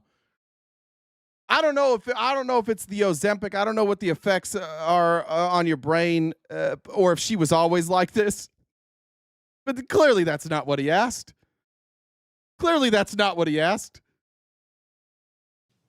My Office of Legal Counsel provides confidential advice to the president, to the White House, period. And you're conflating two issues. Wait, but did you consult them or not? And when she says it's confidential, why? Why is it confidential? How come it's enough for you to just watch Pam Bondi up here and like, we have secrets and we're not going to tell you our secrets? And you're like, yeah, owned the libs again. I don't know. Do you guys not know that Pam Bondi has lost like an alarming amount of weight in the last like 6 months? They're all on Ozempic. I'm not dragging anybody who's on Ozempic. I think it's a great option for a lot of people. I think you can maybe go too far, and we haven't studied the long-term effects. I'm trying to give her the benefit of the doubt. I'm trying not to say she's just a dumb person. I'm trying to give her like some reason why she can't hear a question and answer it. And so I'm trying to blame some sort of chemical because I don't want to believe that Pam Bondi was always this dumb. I want to believe that like beforehand there was like something going on upstairs. Grants. I was very clear about why do they need to tell you? There you go. That's the Republican. That should be the new Republican motto. MAGA. They don't tell us anything, and why should they? That's the MAGA response. MAGA. We want to be in the dark because we are not going to get it anyways. Grants we've cut and what grants we haven't. Only 7%. And if you have a grant in Illinois that you think that I've cut that is protecting law enforcement officers or your people, you personally call me and I will work with you to turn that grant back on. I think many of the Democrats here can tell you I have worked. I want you to hear that. If there is a problem with grants, call me and I will personally turn that grant back on. Call me. I'll answer. Call me. That's important. Just remember that she said that. Worked with them to turn grants back on. There's an appeal process. Tell me a specific grant that I have turned off in Illinois that would help law enforcement, and I will work with you. But you have not done that. Did you take a look? The National Guard is on the way right now as we speak. Oh, by the way, so is Director Patel and Deputy Attorney General Todd. Who the fuck cares? Nobody asked that question. What are you talking about? Nobody asked you that. What the fuck is she talking about? He asked her if she consulted with the Trump administration about this jet. And he also mentioned that she's cutting funding. And she's like, Kash Patel's going to Chicago. So is the assistant or deputy attorney general. So is the National Guard. Okay. That's not even close to an answer.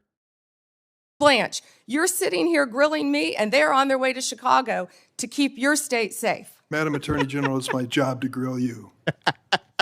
Investigation of your agency is part of my responsibility. And this I don't like it when you ask me questions. Why aren't you out there on the streets? Because I'm not a fucking police officer, idiot. And I don't set the laws in my state either. Like, does she understand any of this? What's he going to do? He's a United States senator. He doesn't write the laws in Illinois. He has no input on the laws in Illinois. That's what their state legislature's for. So she's actually getting mad at the wrong person. She just doesn't like that she's being asked tough questions, but she doesn't seem to understand how like any of this process works. Committee. You may not like the experience, but others have weathered the storm and answered questions in a respectful manner. Can you tell me the grants, Yes. ranking member, please? Take a look at the president's budget on HIDA grants. What happens to it in his proposed budget? I'd be glad to meet with you on the It's grants. cut by 1/3 from $300 million to 196. That's one example of a grant that works, and your administration has suggested cutting it in the budget lies ahead. I want to ask you about items in Thank you. James said $10 to the first Russian bot to debate you, 20 to the first one to accurately explain fascism, 500 to the first to convince me why I need to vote Republican. That's a good. There you go. There you go, MAGA. You can make $500. Chair says preach. Marianne, thank you for the super chat.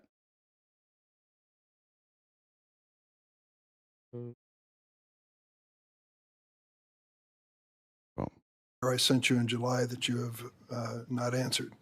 In February, you made a public claim that the Epstein client list was, quote, sitting on my desk right now for review, end of quote.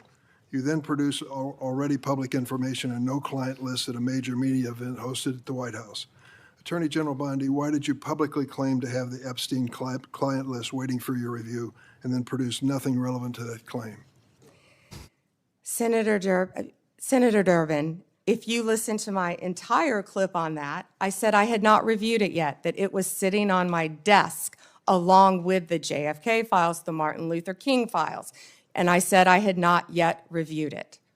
And if you see our memo on Epstein, you will see, excuse me, our memo on Epstein clearly points out that there was no client list, our July 6th memo. You also didn't let me respond. Okay. Well, you said you'd release the files, but you did release a memo, so that's fine. Are we answering the question again? Why did you say that those files were on your desk and then not release them? I released a memo that said they didn't exist, so checkmate. On to the HIDA question. The budget transfers $196 million for high-intensity drug trafficking areas to the Office of Justice Programs, OJP. The Justice Department will continue to administer those grants under OJP in 2026. And only 2026. This is the sleight of hand that this administration did. So what they did with this budget, they make these cuts, and it was budgeted through 2026. So then they took control over that, and Trump is using that money as leverage. He's telling cities, you have to do what I say, or we're not going to give you these grants. He's holding them over their heads, Democratic cities. That's what they're upset about. And what he's doing, like even with Chicago, they're like, hey, here's our plan. They've submitted proposals. They're not getting grants. Why? Because Donald Trump says, you have to let me come into the city. You got to let me bring in the National Guard into the city because that's what I want to do. And if you don't do what I want you to do, then I'm not going to give you the monies. And then you dipshits are like, yeah, that's what we love. We love a government. We love when the president gets all the control. Going back to the Epstein files, according to another whistleblower. And yeah, she did admit they cut a third, but I don't think she could have said anything else. Who made a protected disclosure to my office. You pushed the FBI to review approximately 100,000 Epstein-related records on an arbitrarily short deadline in March, and the FBI was directed to flag any documents that mentioned President Trump. Nothing came of that review until July when DOJ and FBI released an unsigned memo stating, quote, there's no incriminating client list. Why was the July 7th memo unsigned? The July 7th memo came from the FBI and the Department of Justice. Director Patel Why was it answered those unsigned? questions very clear. And, Senator Durbin, what Kash Patel said just before she goes on to her attack here is Kash Patel said, I didn't write it, so I didn't sign it. He didn't give an answer to why it was unsigned. He just said, I didn't write it, so I didn't sign it. We still don't know why that memo was unsigned. My guess is because they all know that it's a lie and that nobody could actually sign that memo. Because when it comes out, we're going to find out that what they're saying was untrue. That's my guess. Who knows? I don't know why it went unsigned. But instead of answering that question, she's going to attack, and here's her first fuck up. I find it very interesting that you refused repeated Republican requests to release the Epstein flight logs in 2023 and 2024. You fought that. Did you take money from Reid Hoffman, campaign donations, who was a huge Epstein friend? Why did you fight for years? Why did you fight to not disclose the The flight log, Senator Durbin. Well-formed sentence there. She's supposed to be a high-powered attorney. Why did you fight? Because you're friends with Reid Hoffman. Why did you fight to the not make them to the public? Reid Hoffman. And here's Durbin.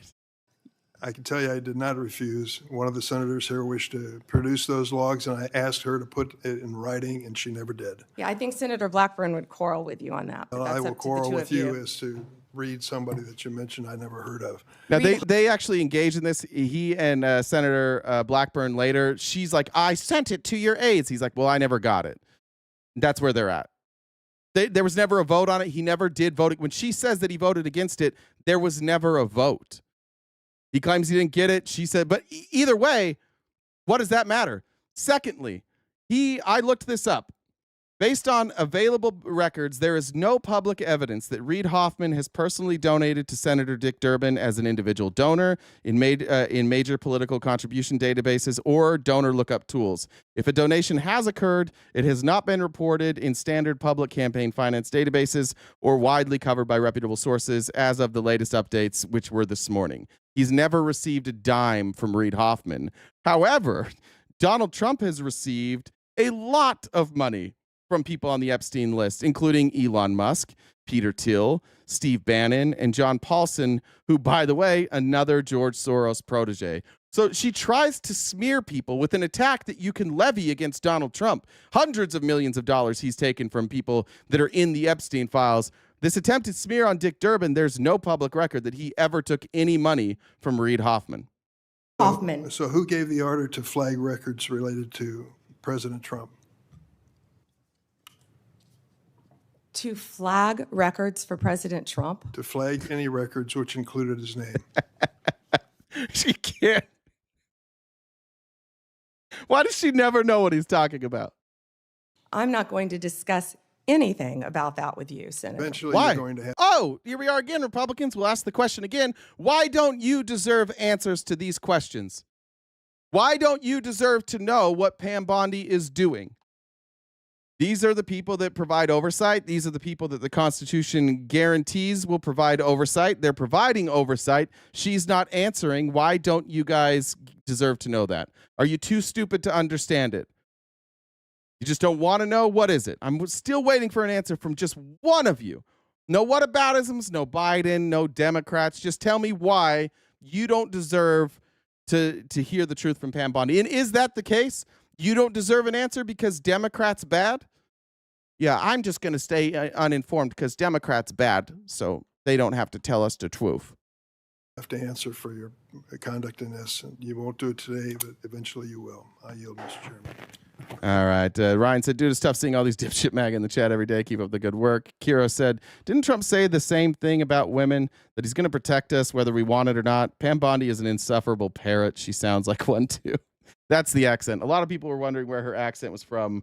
I believe it is, she is part, I don't think it's parrot. I think she's part toucan, my understanding.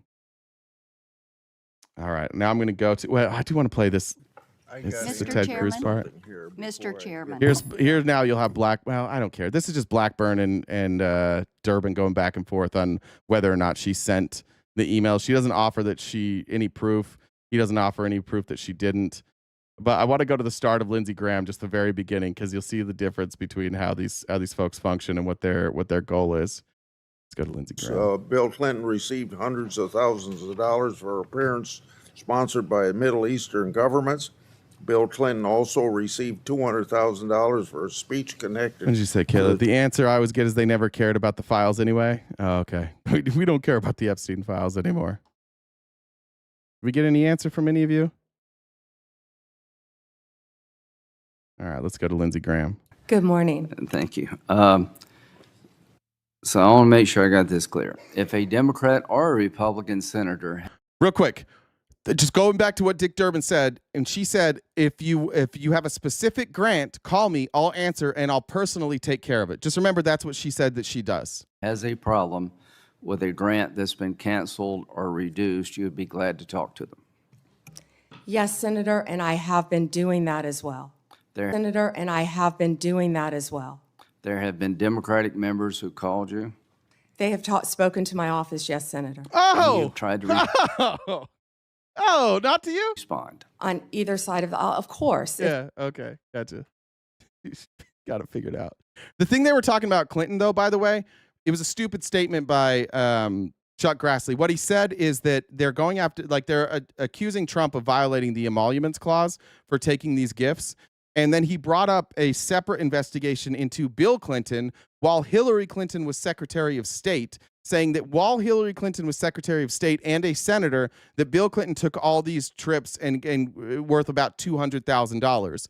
The emoluments clause doesn't apply to Bill Clinton outside of the office, and it doesn't apply to Hillary Clinton as a member of Congress. So what I think it's called it's like impartiality clause or something like that. I can't remember what it is when it's Congress, but it's not actually the emoluments clause. That's for the executive. So it was kind of silly. If it has anything to do with law enforcement or victims. And that includes Senator Durbin. If he's got a problem, he can call you and you'll try to respond. All right, now we're going to go to the FBI. He may be Lindsey Graham. Publicly says when they to Sheldon if I were Whitehouse. you, when you talk about Senator, I'd look at your investigation. Well, what's the question again? If the 8 Let me read comments while they're going there. These things are so long. Sorry, it's hard for me to get exact timestamps on them. Sam said, "Love your channel. Thanks, man. Appreciate that." What happened to our person that was coming up to debate? I don't know how I thought they were coming up here. They paid to come up and debate. We gave them instructions, and they still left. GT Base. Where'd GT Base go? Did you get out of here?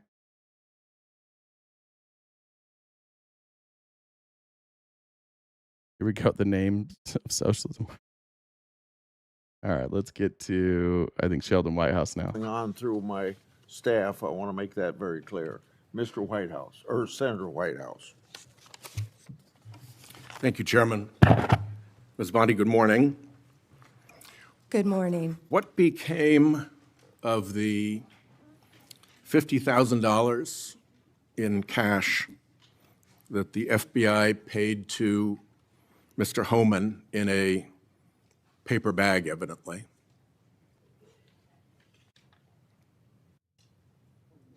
She's searching for her answer. You can't see it, but she's flipping through her binder for a prepared answer. Senator, as Deputy Attorney General Todd Blanche recently stated, the investigation of Mr. Homan was subjected to a full review by the FBI, agents, and DOJ prosecutors.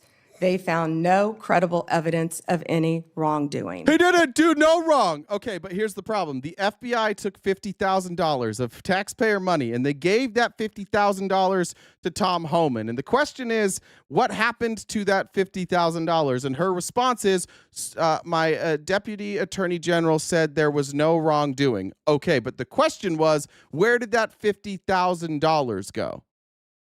Once again, Republicans, I'll ask you, why don't you deserve to get answers to questions? And that was not my question. My question was, what became of the $50,000 in cash that the FBI delivered, evidently in a paper bag, to Mr. Homan? Senator, I'd look at your facts. I don't deserve the truth. That they did not deliver $50,000 in cash to Mr. Homan? Senator, as recently stated, the investigation of Mr. Homan was subjected to a full review different question.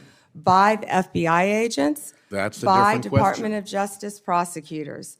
They found no evidence of wrongdoing. So where's the money, though? Where's the money? That's what we're wondering, where the money is. Ben said, most transparent administration in history. Where's the money? We didn't do anything wrong. We investigated ourselves. We're not going to show you any of the investigation. We're not going to provide any evidence. We're not going to tell you where that money went, but there was nothing to see here, nothing wrong. Nothing to see here. A different question. What became of the $50,000? Did the FBI get it back? Mr. Whitehouse, excuse me, Senator Whitehouse, you're welcome to talk to the FBI. The report to you, can't you? You're their boss. You goddamn. What the fuck do you do? You're their boss. You can't answer that question. You answered it 3 times. I'm not going to answer that question. He did nothing wrong. Where's the money? He did nothing wrong.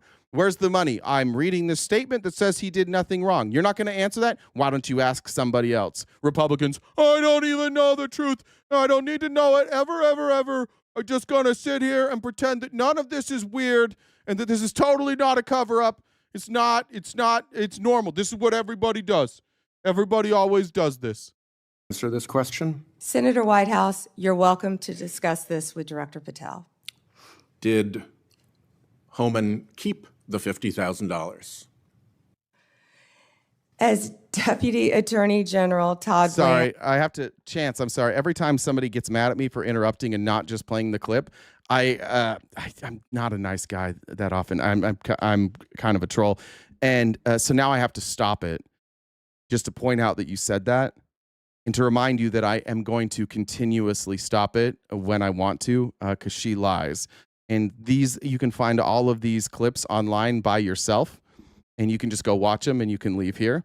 But we're going to watch it in its entirety. Sorry.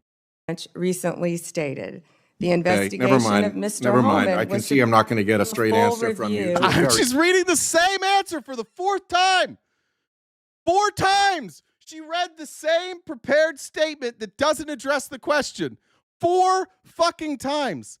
That's how hamstrung these folks are. That's how big of a cover-up this is. They prepared for this. There's a dossier on each person that's going to ask them a question. They have, here's the things that you can say about them. Here's the whataboutism. Here's the prepared statement. Don't say anything else. This is fascism. You are nothing but a foot soldier. You praise Donald Trump and you don't answer questions, and then you get the fuck out. And don't worry, all of the people that voted for us, they don't think they deserve transparency or honesty. They don't even want to know. They just want to wear their dumbass hat and keep believing that everything is normal. By the FBI agents and the DOJ. They you found know- no credible evidence of wrongdoing. You know, you're very concerned about money and people taking money, and Do you you rail know- against wait a dark second, money. wait a second, Yeah, you work with dark wait a money second. groups all the time, Senator Wait a Whitehouse. second. Did you know whether or not in that investigation they looked at whether the $50,000 payment to Mr. Homan was declared by him on his tax returns? Senator, She's gonna I read would it be again. more concerned if I were you when you talk about corruption and money that when you pushed for legislation that would subsidize your wife's company. Excuse me, what the fuck did you just say? Was that a real sentence? She's just reading it. She didn't read the full sentence. When you talk about money, you vote for the legislation to subsidize your wife's company. What? What are you talking about? Why don't you just answer the question? Questions here are actually pretty specific. So having you respond with completely irrelevant far-right internet talking points really is not very helpful here. I'd like, Mr. Chairman, you generally like to have us be able to get answers to know, and we'll follow up with the QFR. And to the extent Patel wants to answer, that would be great as well. What happened to the $50,000? Did Homan keep it? Did the FBI get it back? If he kept it, did he put it on his tax returns? Pretty simple questions. Homan was the same guy who said there was a deal with Eric Adams. He said, if Adams doesn't come through, I'll be back. I'll be in his office, up his butt, saying where the... Guys, Z28 wants you to know that anti-fascists are the most fascist organizations he's ever seen. He put it in all caps, so you know he knows what the fuck he's talking about. The hell is the agreement we came to, which brings us to the OPR investigation of prosecutorial misconduct by Emil Bovee, because he was Where's also the money, involved in Lebowski? that transaction. What became of the OPR investigation of prosecutorial misconduct by Emil Bovee? Yeah, Senator Whitehouse, to correct you for one moment, that would be the Honorable Judge Emil J. Bovee III to you. Not a Fucking Karen came out. Actually, it's the honorable. Actually not, because... time of this, he was an employee of the Department of Justice. Oh, yeah. So he wasn't the honorable back then, so it was correct? Oh, okay. Karen came out. Actually, that's the honorable to you. What a psycho. She's an absolute fucking psycho. Became of the OPR investigation. It's into all his pending litigation, misconduct. Senator. I can't discuss pending litigation nor personnel matters. OPR. By the way, she talks about pending. She spends the entire hearing being questioned by Republicans, talking about the investigation into James Comey, which is pending litigation, and she talks about it excessively. She's just lying here. She can absolutely talk about this. Customarily, publicly says when there's an investigation, and at the end of it, they provide a summary. Why can't you say whether there's an OPR investigation and whether, if it's concluded, there's a summary? Senator, I'm not going to discuss personnel matters. Why not? Why aren't we discussing personnel matters? Why not? Republicans, why can't we ask? Who has oversight? They do. This is who has oversight. Why won't she answer questions? How do we do oversight? How do we make sure that our government's not lying to us if we don't demand that they answer questions? Well, it's Trump's people. They wouldn't lie to us. Even public ones. Senator, I'm not going to discuss personnel matters. So, Kash Patel told this committee. When you start seeing all the Republicans saying both sides lied, this is them giving up. This is them going, fuck, I don't have an answer for this, and I'm just going to say it's both sides. That's where we're at now with the Republicans. Everybody lies. That his grand jury testimony after immunization, after initially pleading the fifth, was, and I quote, sealed you don't deserve by the Department of Justice. You don't deserve the answers. That's what you're coming up with now? We would tell you, but you don't deserve it because you're just a lib. We actually know the answers. Huh, guys? We know, but we're not going to tell the libs. Come on, guys, let's go. How and when and why was his testimony sealed, and by whom? Senator, I'm not going to discuss any testimony, especially testimony that could be sealed with you. No, the question is, was it or was it not sealed? Senator, I'm not going to discuss that with you. I'm not going to answer questions. By the way, she says that this is the most transparent administration in history about 50 times during this hearing. Well, he also said that he worked with the Department of Justice to have his transcript released publicly. How and when was his transcript released? Presumably, if he released it publicly, that's something you can discuss because it's public. Well, Senator, I believe you discussed that with Director Patel. And I'm asking you because he said the Department of Justice made this decision and you run the Department of Justice. I would refer that to Director Patel. Even though you run the Department of Justice and he testified that the Department of Justice released his transcript publicly. If it is released publicly, we will get you a copy, Senator, gladly. If, being a rather important word there, when your FBI director testified that that was a fact. This might be just one of those examples of just sheer incompetence. All of them just want to be like reality TV stars. They just want to be on camera. They want to go out and talk tough. It's pretty clear that neither one of these people know what the fuck they're doing. Treasury compiles suspicious activity reports, referred to often as SARs, that DOJ receives automatically. Hundreds related to accounts of Jeffrey Epstein. How many of those Treasury SARs did you or Director Patel investigate? Senator, I'm not sure if you're concerned because you took money, I believe, did you, from Reid Hoffman, one of Epstein's closest.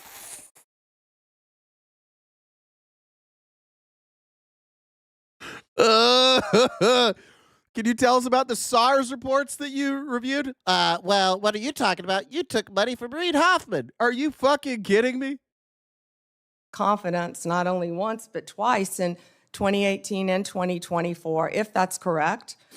But Senator, As of October 2025, there is no public record showing that Reid Hoffman has given money directly to Sheldon Whitehouse's campaign. Open Secrets data between 2018 and 2024 does list a contribution from the investment firm Technology Crossover Ventures to a PAC that supported Sheldon Whitehouse. That's it. A PAC that got some money, which, by the way, they don't have to disclose that money.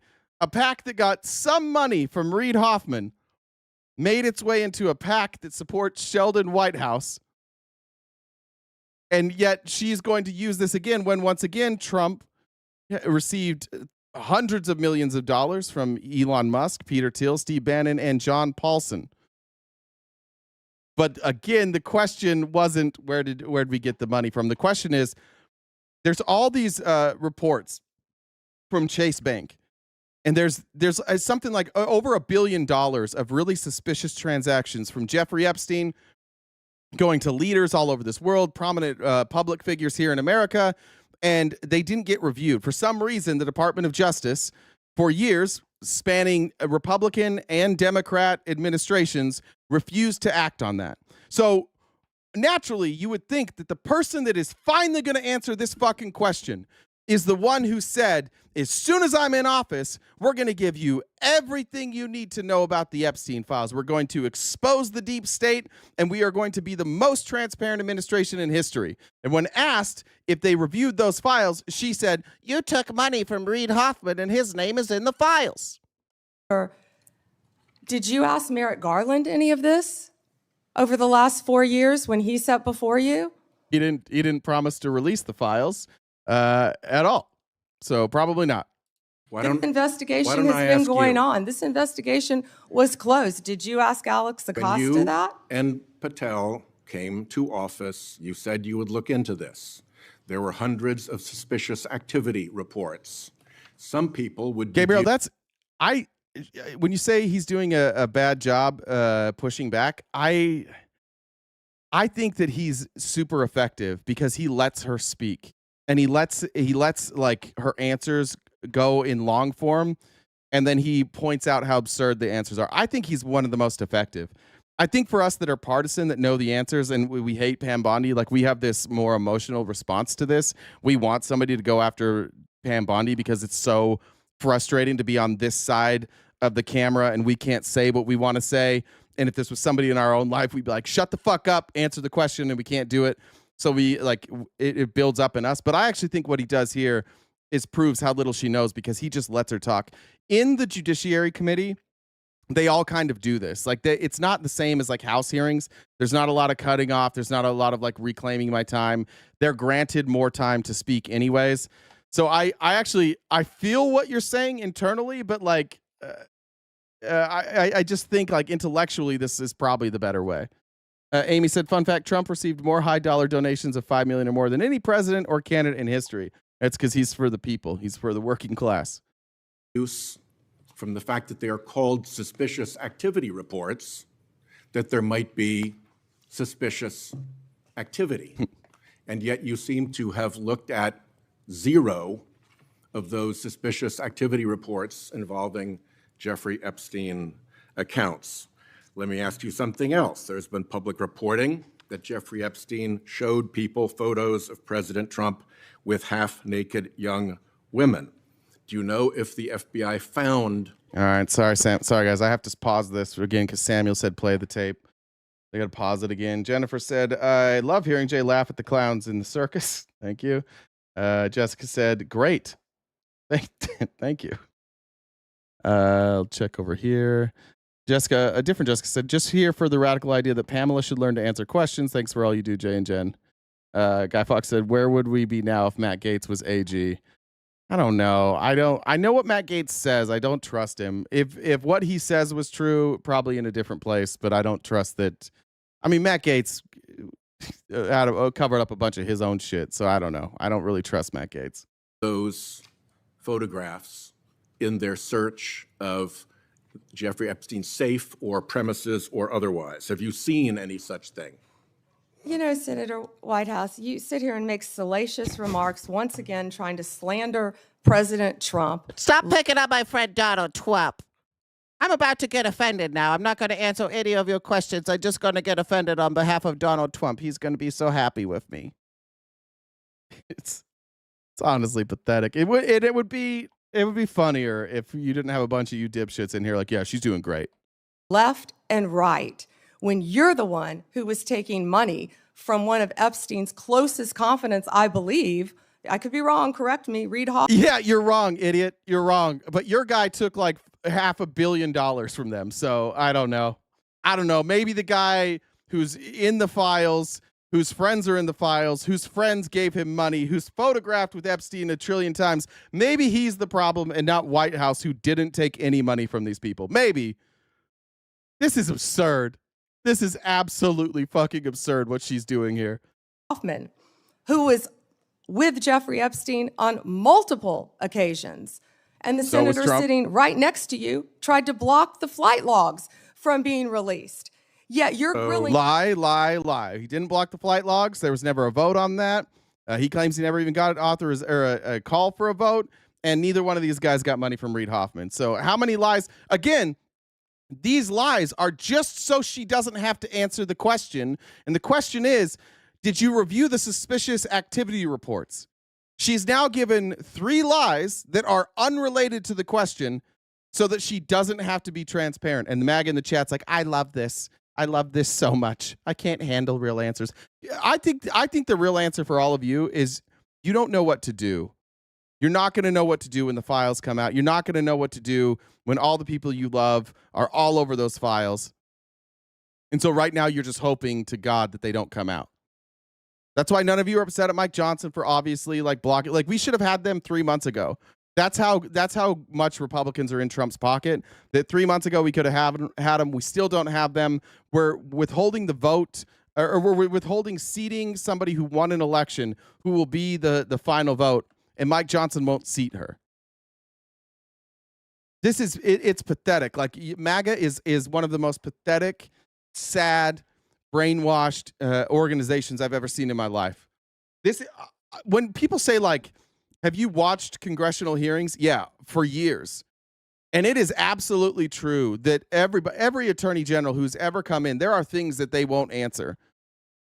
But those things generally are classified. I promise you, I've never seen, and you can give me an example. Someone give me an example of an attorney general who refuses to answer a single question from the opposition. I don't think you could give me, I can go back to Merrick Garland. I can show Merrick Garland answering questions.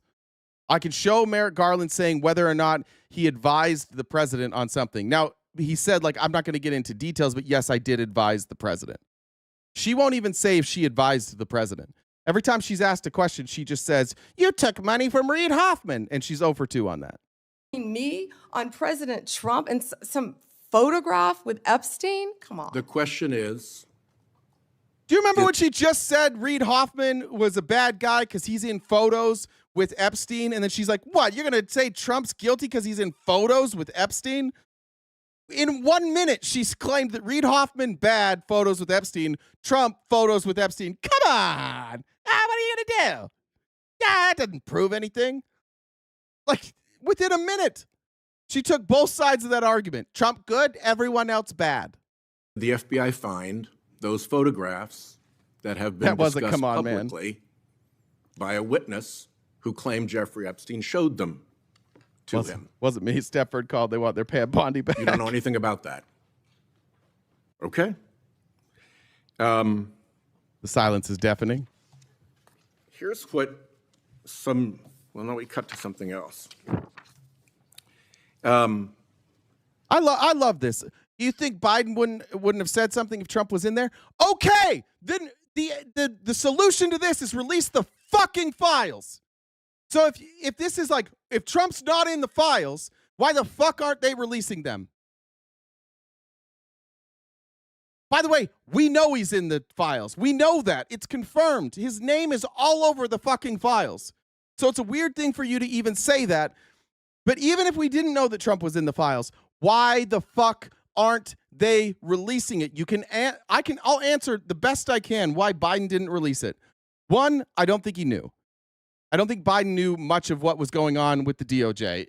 There was investigation after investigation that he seemed completely unaware of. I don't think Biden was leading the DOJ. I don't think he was instructing the DOJ, which is good. You don't want that. And I'm not even saying that like a younger Biden might not have been more involved, but he wasn't that involved with the DOJ. I don't know that he was capable of being involved in the DOJ on a high level. Like he was focused on a couple of things and he mostly delegated everything else. So then I also could see a scenario where it's pretty clear that Israel is all over those files too. And Joe Biden was a Zionist. So could I see that if Joe Biden didn't know what was in the files specifically, or even if he did, that he was getting pressure from people like Netanyahu to not release them? Sure. Would I imagine that Joe Biden would side with keeping CIA and FBI secrets as secrets rather than exposing that to the American people? Yeah, I don't think he would be that transparent. Joe Biden was like a career fence sitter. That's what he did. I would imagine that's why it didn't come out. Now, there wasn't that push. Even Republicans, like most of them weren't pushing for it either. But give me an explanation why Trump is saying don't release it. Why is Trump saying don't release it? Why is he threatening Republicans? Joe Biden didn't threaten Democrats. He didn't say if you talk about this, like I view it as an attack on me. Donald Trump said anybody voting to release the Epstein files, our administration will view that as a hostile attack. So just explain that. I know you guys want to play whataboutism. I know you want to talk about anybody else, and it's a fair criticism to say, why didn't Biden do it? Why didn't Trump do it the first time around? Fair criticism. But then you've got to answer the question, why is he not doing it now? He promised he would do it, and now he's threatening people who say they're going to release the files. You explain that to me, please. I gave you the Biden explanation the best I could, the best guess I could have. And if you want to say that Biden was in the files or that his friends were in the files and he was protecting his friends, I would probably be like, I'm open to that too. I want to see. And if Joe Biden's in the files and he used his time in the presidency to cover it up, he should be held accountable. And I would like to see that. I could give a fuck. I don't care who's involved. All of them. And you guys used to say this same thing. You used to say, if Trump's involved, so be it. Not now. Now you're like, why are we talking about this? Why are we even talking about this? This government's transparent. The Marshal Service is supposed to protect our federal judges. I have asked repeatedly for the Marshal Service to let me know if they are Thanks, Alyssa. investigating or being inhibited from investigating whether or not there is orchestration of threats against federal judges, whether under either conspiracy laws or racketeering enterprise laws or aiding and abetting laws, whatever. But as you know, there's the person who says the threat, and then there may very well be somebody orchestrating the threat behind them. Is the Marshal Service allowed to investigate orchestration of threats, and do you know if they've taken one step to do so? May I answer the question, Chairman Grassley? The time has expired. What's Chairman Grassley? I think it's the convention of the committee that if I've started my question in my time, you may answer the question. I was asking the chairman. Okay, before I go to Cornyn. She wants to answer the question, Chairman. Oh, please go ahead. I thought you said you didn't want to answer it. I'm Yes, sir. sorry. Thank you. Senator Whitehouse, I would be happy to sit down with you regarding any threat to any federal judge in this country. We take threats very seriously. I will set a meeting with you, with Director Serralta of the U.S. Marshals, and I will be there. And we will talk about any threats on federal judges, including orchestration, who threatened them or who orchestrated them. Bingo. Thank you. Okay. Why are you yelling? Why don't you just say, yeah, I'll meet with you? Why'd you have to scream at him? Hey, will you meet with us about orchestration? Yep. Instead, she's got to yell, I would be happy to meet with you or anyone else. Okay, cool. That's because that's what I asked. I just asked if you would be willing to meet with us. All right, now we're gonna go. I think this goes to what's that guy's name again? Horrific. They're just gonna talk about. If you want to go talk about the weaponized DOJ with Biden, you can go back. Here's Klobuchar now. Or at a Mormon church in Michigan, or the assassination of Charlie Kirk has no place in. She started by thanking the DOJ and the FBI for the work that they had done in her state after the assassination attempts. I didn't catch that completely, but she did start off thanking the DOJ and telling them and the FBI and saying they did a good job following up on those cases. Our politics or in our democracy.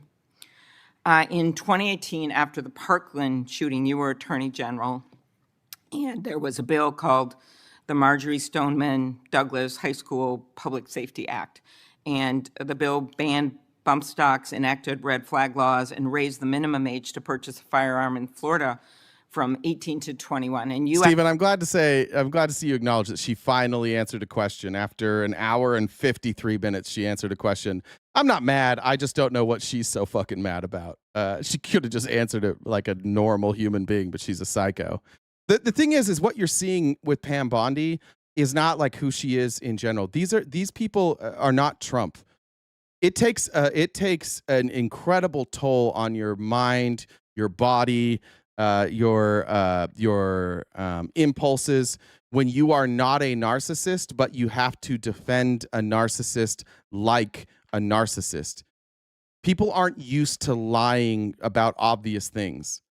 That's why her voice is shaky. That's why her emotions are all out of whack. That's why she keeps yelling. That's why she keeps getting facts wrong, because she has to defend the indefensible here, and she's not used to that. And Trump is used to that. Like, Trump just lies. It's so easy for him. But that's why you see these types of meltdowns from his administration. It's because almost any of us would have the same meltdown. And she's getting better at it. She's learning to lie better. She's learned that if she reads the lies, if they're organized for her, and she doesn't have to come up with the lies on the spot, she can do okay. But that's why she has this whole binder full of like comebacks. But that's what you're seeing. That's why she's so upset. Is because these are very simple questions that she's not allowed to answer, and they keep asking her simple questions, and she knows how this looks to everybody. You guys all know she's not answering questions. She knows that she's going to be viewed by millions of people not answering questions. That takes a toll on a normal person. Unless you're a narcissist, that's going to fuck you up, and I think it's fucking her up. Actually defended the law in court from a challenge from the NRA. And we know that I'm in favor of an assault weapon ban, period. I look at these bills and I think, does this hurt my Uncle Dick in the deer stand? We have a proud tradition of hunting in Minnesota. I don't think they do. But as I talked to Director Pedos, So what's a ghost's favorite kind of tea? Boo tea? I like that one. That assault weapon ban could prevent future attacks. I talked to him about better background checks, about red flag laws, and then that perhaps we could find common ground on what actually happened in Florida, which would be to at least change the minimum age for purchasing assault weapon, because we've got 18 to 20-year-olds commit gun homicides at over triple the rate of adults 21 years and over, even though that wouldn't helped in Annunciation Church because he was a few years older. She was a few years older. But as you know, the shooter at Parkland was 19 years old, and the shooters in Buffalo and Uvalde were both 18 years old. So given your efforts in Florida, do you agree that at least raising the age for purchasing assault weapons could reduce the number of these shootings? Senator, first, that's pending litigation, and I can't discuss that. I'm going to be at honest, all. this is a terrible question. I don't know why she asked her opinion on this. I don't. The 21 is pending litigation. I cannot discuss In that. Florida? But if I could go back to... It's also not relevant. She's the Attorney General of the United States, not the Attorney General of Florida. I have no idea why she asked this question. This was a massive waste of time.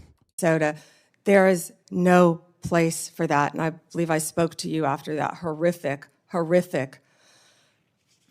those murders. Get that breath. Get that I'm so breath. sorry that happened. And all of my federal agencies were partnering with state agencies, working hand in hand in Minnesota. I mean, she can discuss whether she backs it, but you have a limited amount of time. I think there's just better questions to ask. I just don't think that that's She doesn't write legislation. That's what Congress does. She has to apply the law as it is. States have their own laws regarding like guns. I just didn't think it was a super useful way to spend her time.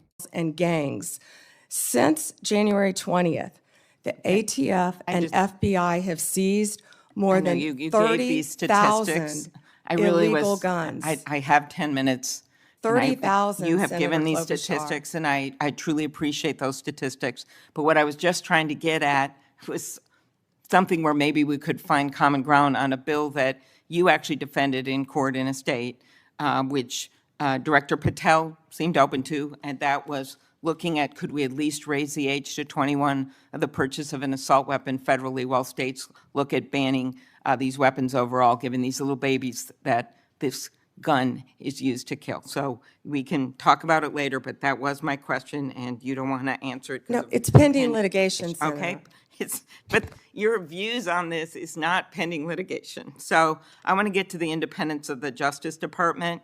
At your nomination hearing, I specifically asked you to provide assurance to every member of this committee that the Justice Department will only follow the facts and the law, and the White House will play no role in the cases investigated or brought. You stated in response, this was you, politics will not play a part in my decisions. And you also said the Justice Department must be independent and must act independently. Yeah. Do you believe that you have upheld that commitment? I absolutely have upheld that commitment, Senator. I pledged that I would end the... They're so independent of the presidency. The president just like tweets at him, hey, investigate Comey. Got it. Investigate Letitia James. Got it. Can you tell us about your conversations with the president? No. Can you tell us about the investigation? Why you're not releasing the Epstein files? No. Why not? Because I don't talk about that. I don't talk about my conversations with the president. But you're independent, right? Very independent. I'm so fucking independent that you shouldn't even ask me questions about my independence.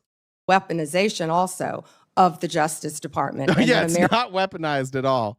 There's nothing about this Justice Department that is weaponized. They're just taking direct orders from Twitter and choosing who to investigate. Yeah, but they're literally selecting states one by one and cutting their funding and targeting them, but no weaponization. I get it. Like, I understand for Republicans, if they are weaponized, everybody knows they're weaponized. If they wanted to be honest, they could just say, look, we felt like we were targeted. Now we're targeting you. But they don't even do that, which all of you know what they're doing. You know they're targeting the left, and your excuse for that is that that the left targeted the right. Fine, but they won't even say that. You all know she's lying. Everybody, 100% of the people here today know that she is targeting the left. None of you disagree with that. We all know that she's doing it. You just think that it happened before and that it's justified. So why can't she just be honest with you guys? She won't lie into you. She won't tell you guys the truth either. We don't deserve it because the libs.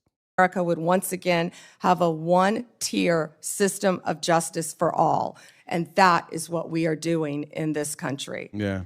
We saw this with the president directing an investigation prosecution of Chris Krebs, the former head of cybersecurity.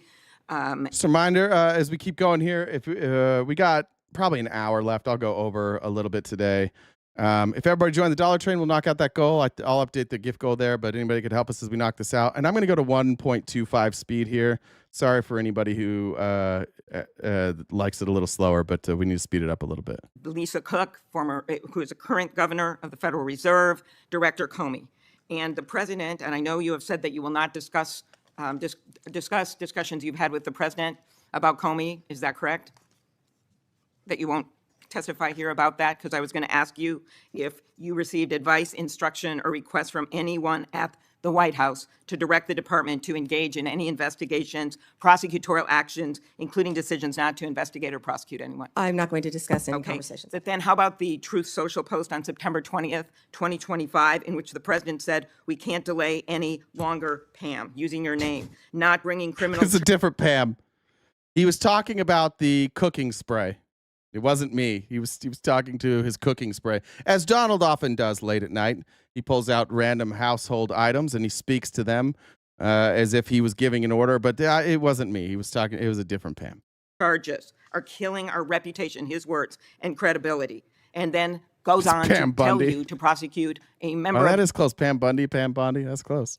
this committee, to prosecute the Attorney General of New York, and to prosecute James Comey. Do you consider that a directive to the Justice Department? Senator Klobuchar, President Trump is the most transparent president in American history. And I don't think he said anything that he hasn't said for years. Okay, it has been reported. We're transparent. That's why we won't answer questions, okay? Because we're so fucking transparent that you don't even need to ask us questions. Because the answer's so obvious. Don't ask us questions because we're too transparent for questions. If you have to ask questions, then you don't understand transparency. Okay.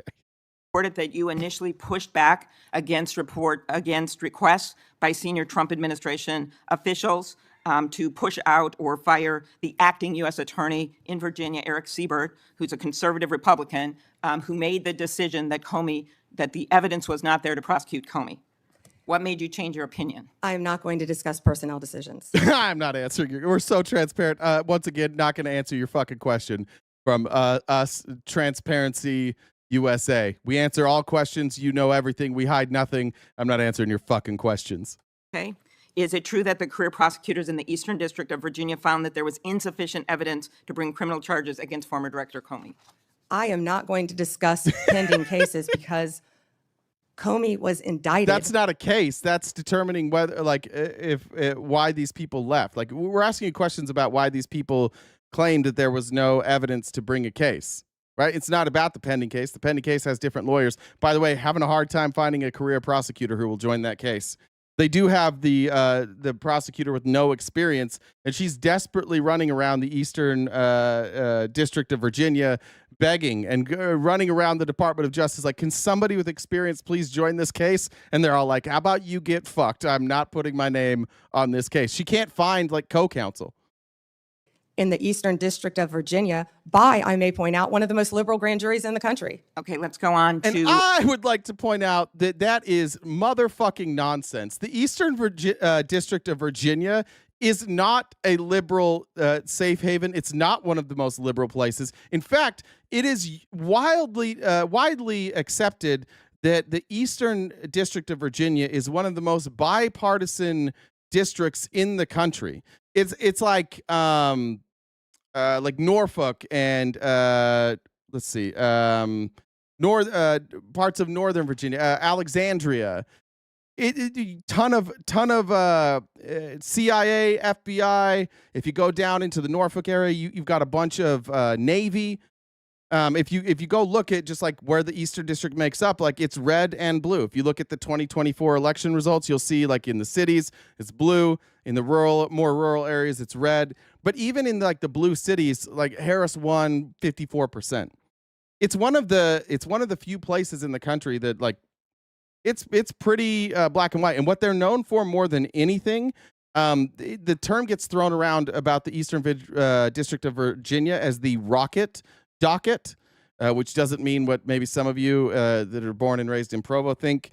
It just means that they have a reputation for efficiency and being tough, not necessarily like their ideological leanings. So what she's saying right now, she's like, actually, this case is so good that even in the Eastern District of Virginia, it got through. And by the way, these are not judges. These are not attorneys. These are people selected to serve on a grand jury who hear evidence and they decide if there's enough evidence to go to court. What the prosecutors resigned for is they said, we're not going to win this case. Like, we don't have enough evidence to win this case. We're going to lose. And there's a big difference between enough evidence to go to court and enough evidence to win a case. And all these career prosecutors are like, we don't have the goods here. And that's why they don't want to put their name to it. That's why nobody will put their name to this. Other firings or terminations. Last week, the Justice Department fired at least 2 senior attorneys in the Eastern District of Virginia, including the office's national security chief, Michael Benary. It is reported that his firing came following criticism from a right-wing social media commentator who wrote, "One can only assume he was part of the internal resistance in the Comey indictment." In fact, he did not work on the Comey case. Instead, he was working on pursuing justice for service members killed in Afghanistan. Rudy. Yeah, maybe Rudy. Has Rudy recovered from his car crash yet? He wasn't doing so well. And I don't think he has a law license most places. How does firing a 20-year national security prosecutor enhance public safety? Senator Klobuchar, I'm not going to discuss personnel decisions, All right. but the personnel We're going to move past at the direction. Klobuchar. Go to, And I don't remember who was next. Later, worthy of This- the American people. There was Mike Lee. Stunning, I would add here, that it took as much work as it did by you to get them to take that down. Remember, in the days following January 6th, they took down all kinds of things, including a social media app called Parler, based on very thin evidence that was later largely rebutted, is where they were going, the jobs. There's more to There we do to go. implement There this we go. directive, but I appreciated the BOP's recognition of these principles. Could you briefly speak further about the work BOP Director Marshall and Deputy Director Smith, himself a former inmate, are doing with regard to reform, and what opportunities you see for us to do more? Saying liberals like Lois Griffin saying 9/11. I get that reference. I like that. Thanks, Denise, for joining the Dollar Train, and Edward and Jen Star. Appreciate you guys. Thank you, Senator Coons. And you have been a champion of that, and we believe in second chances. As a career prosecutor, I know that most people, even violent criminals, are going to be locked up and then they're going to be released.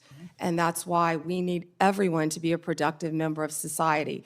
I believe in halfway houses, and that's part of what the First Step Act did. It gives people a second chance at life, and that's what Billy Marshall and Josh Smith have been doing, working Yeah, I think so. I think Candace Owens' husband is the one that, I think he's one of the purchasers of Parler. constantly, and they are working so hard. In fact, they inherited a dysfunctional and neglected agency, and they are taking, despite more than $450 million being appropriated between 2019 and 2024, we found that funds had been diverted away from the Department of the Prisons, the Bureau of Prisons. And so they are doing everything to create more halfway houses and to give inmates everything they need to be successful upon release, but also by keeping America safe.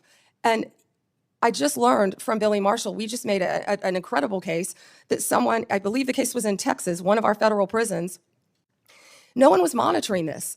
And there was someone who was caught with a drone dropping off recently cell phones, Yep. paraphernalia, Let me follow up on that point, if I might, many, Attorney many General. things that could cause violence within our prisons and allow criminal cartel networks to function within our federal prisons. She seems to have a good grasp on this case, knowing for sure what was delivered and what state it was in. It's very, very compelling stuff by Pam. I just heard about a thing. Could you tell us something that you do know about, like definitively? And that's what a lot of this money is going for, to make our prisons safe within and so these criminals cannot function while they are in prison. But one good thing I can also add is we have given inmates, I think we've over doubled the amount of minutes they can have on their phones so they can talk to their family members, because we believe that is important. There you go. One of the challenges federal probation officers face is massive caseloads. And I am about to introduce, hopefully reintroduce soon, a bill with Senator Lee that would improve our federal supervised release system by focusing resources on those who really need to be supervised and providing incentives to reduce oversight of those who've really made progress and who've changed the direction of their lives. It is broadly supported Thanks, by Anthony. law enforcement and a variety of policy groups, and I'd love to work with you on that, Madam Attorney General. Yeah, and Senator, can I just add, because I just got the numbers. So what we have is $8.7 billion for the Bureau of Prisons. And what that does is it adds 587 correctional officers to help with the things that we just discussed. $95 million for new hires. We have to recruit and we have to retain. We know that's a really tough job to be a corrections officer. And that's why Josh Smith is such a valuable part of that team with Billy Marshall. And I would welcome working with you on that. And President Trump is the one who signed the First Step Act because he believes in second chances. We all do. Thank you, Senator Coons, for that question. One of the things I have been concerned, even upset about, is how early in this administration, at the behest of DOJ, the department cut hundreds of grants totaling hundreds of millions of dollars, many of which serve critical public safety needs, supporting victims, assisting with reentry, violence prevention, including in my own home state. This was literally defunding the police.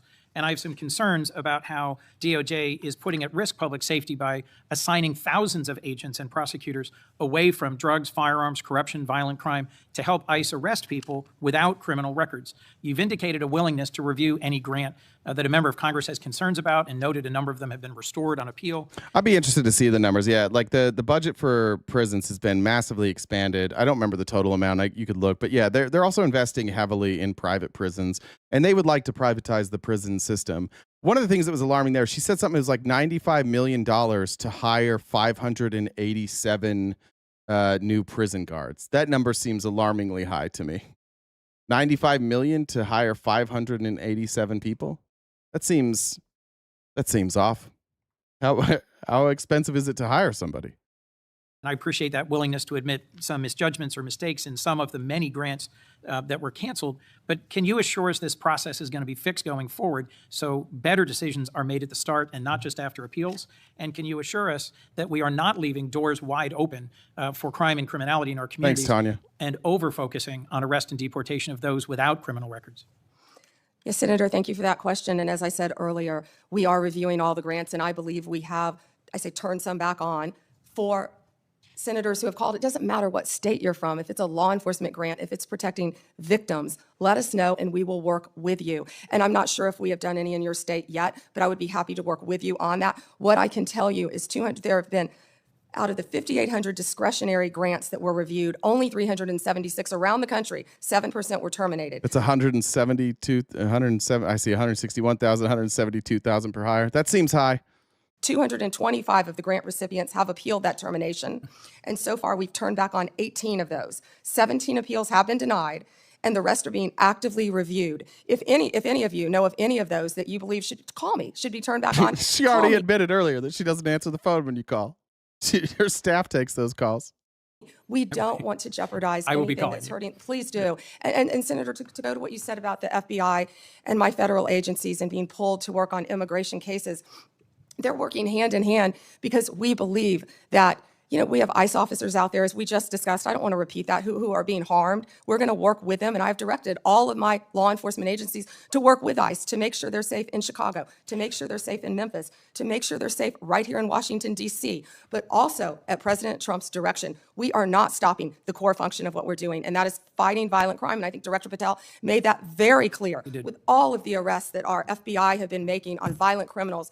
And, there's so much that we can't talk about here, but if any of you are on the Intel Committee, we are fighting terrorists around this country every single day. Terrorists? We're fighting terrorists? Who are these terrorists that we're fighting every single day? I'm sorry, am I missing these? Are they not reporting all these terrorists that they're rounding up? Or are they just saying that, immigrants are terrorists? What are we talking about?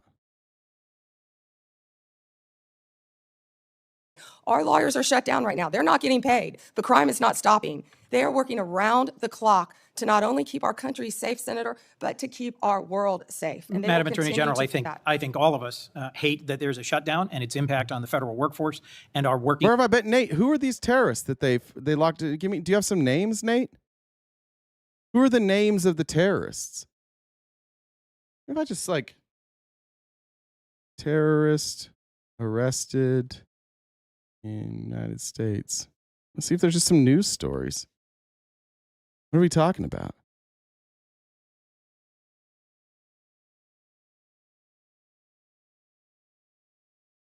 Had in August, there was a Russian that was suspected to be a member of Al-Qaeda. In June, we extradited somebody from Canada to New York. So we didn't arrest them, but we extradited somebody from Canada who was charged with attempting to provide material support to ISIS and planning a mass shooting. There were the 11 Iranians in June. And then nothing. So 11, 13. Hey, that doesn't sound like we're fighting terrorists every day. That sounds like there was one group, one from Canada. And I don't know about every day fighting terrorists in the streets. I don't know. I don't know if ICE is fighting terrorists every day in the streets. Seems a little bit of an oversell. To find a way out of this shutdown, but one that will also restore cuts to healthcare. We could spend a lot of time on that, but let's focus on, if I could, two more questions related to your service as the Attorney General. The government's asserting the authority Dick Durbin, resting heart rate, Ted. To summarily kill people. It says our cartel members through military strikes. That's a good point, Weasel. I forgot about the 1,500 terrorists that Trump pardoned, so you're at a net negative there. Good point. Against boats on the open ocean in the Caribbean. Congress has never authorized such a use of military force, and it's unclear to me how the administration has concluded that these strikes are legal. I'm concerned with what the limiting principle is, whether the government could summarily kill people it just declares are cartel members, as well as unlawful combatants inside the United States, or if they were American citizens. This isn't about defending cartels, and these aren't hypothetical questions. President Trump assembled military leaders and said they would be needed to fight the enemy from within and to train in cities in the United States that he describes as chaotic and violent. Due process is the cornerstone of our Constitution. I'm deeply concerned about the authority our president seems to be asserting to summarily kill people suspected of criminal activity outside the law. As the chief lawyer for our federal government, you have a unique responsibility to ensure maintenance of our constitutional standards. How did you conclude? She's talking about her internal terrorist demons. I'm fighting a battle internally. There's terrorists all over, and that's the battle I fight every day. Strikes on ships or boats in the open ocean are legal? Senator Coons, I'm not going to discuss. James, I live in a bubble because all of the people on the right are either dumb or scared. We invite you guys to debate every day, and you never show up. So I don't know what to tell you. If I live in a bubble, you guys could pop that bubble, but you never do. In fact, the weird thing is there's two people that come up. There's one version of the right that comes up and they start screaming immediately and gish galloping, and then they drop a slur and leave. And then there's the other who consider themselves open-minded, and they always leave agreeing with me. So I think that's probably why. There's only two groups of people that are willing to debate, crazy people and people with an open mind. And if you have an open mind, you're going to wind up siding probably with me. And if you're a crazy person, you're just going to drop a slur and leave. I don't know that you guys have other people in your movement. You just have crazy people and then people who are still lying to themselves. But if they're open-minded at all, they're going to change their mind because none of this is defensible. That's the main problem. Any legal advice that my department may or may not have given or issued at the direction of the president on this matter. Thanks, Regarding Betsy. Venezuela, what I can tell you is Maduro is a narco-terrorist. And no, he's not. No, he's not. He's not a narco-terrorist. You have no evidence of that. You see what they like? That's crazy. He's the president of their country. What is the evidence that Maduro is a narco-terrorist? What I can tell you is Maduro is a narco-terrorist. Based on what? I announced $50 million reward for his capture to bring him to this country to face charges. He is currently under indictment in our country. Drugs coming from Venezuela are killing our children at record levels. And They have members been of this flowing committee are into as this passionate country. as you at protecting our families. Yeah, Maduro is a piece of shit authoritarian, but Donald Trump is just jealous that he's an authoritarian and mad that Maduro won't give his country away to the oil companies like Trump would. He doesn't understand Maduro. He doesn't understand how Maduro can't be bought by these billionaires. It's like, hey, man, what the fuck? Why is he not being bought by billionaires? That's weird. Our communities from fentanyl, but we also need to protect our sailors on the high seas who are conducting freedom of navigation operations in the South China Sea from just an abject violation of international norms and standards about how we interdict ships on the high seas. We can push back on fentanyl and drug trafficking. Many of my colleagues have done so as former U.S. attorneys or prosecutors or attorneys general, but we have to do it in a way that is in keeping with the core values of our Constitution.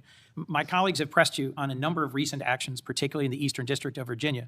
My colleagues Looks like 5% of the drugs that we're talking about that would come from Venezuela would be the C drug that rhymes with propane, or propane would have been better. About 5% of it is produced in Venezuela. Or no, not even produced. It's just 5% of it goes through Venezuela. They're nowhere near the biggest problem for the United States. This thing with Venezuela is not about drugs. It's about oil. It's been about oil the whole time. It was about oil in the first Trump administration. It's about forcing them to allow big American oil companies to come there to drill for oil and share in the profits. And they're upset with Venezuela because Venezuela nationalized their oil. That's what this is about. It has absolutely fucking nothing to do with drugs. They just label Maduro a narco-terrorist so that they can justify what they're doing, which is just murdering people who are fishing. That's what they're doing. All for oil. It's the same people. Like, it's all the same people behind, like, going into Iraq. Why would you think that the Republicans suddenly aren't the group of people that go and invade other countries for oil?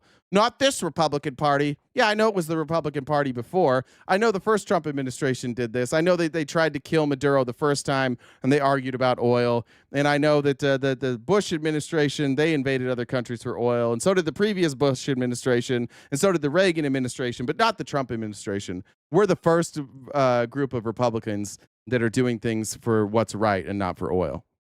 Klobuchar did. And I just wanted to add my voice to those who have expressed real alarm at how in your confirmation hearing you said you would be leading a department that would look forward, yet public statements by President Trump urging you to go after and to indict and to prosecute specific named people seem to have led to dramatic and sudden action by the department. I am gravely concerned about what is no longer a hypothetical question, which you refused to answer in your confirmation hearing, but is a real question about when Thanks, or if Jesse. the president Thanks, Marianne. demands to prosecute individuals Thanks, Valerie. because he views them as opponents or enemies, what you will do and what your limiting standard is, because the recent episode around the indictment of James Comey left me very concerned about the direction of the department. We're a minute and a half over, Senator Chairman. May I answer? Yes. Senator Coons, as you have stated in the past, no one is above the law.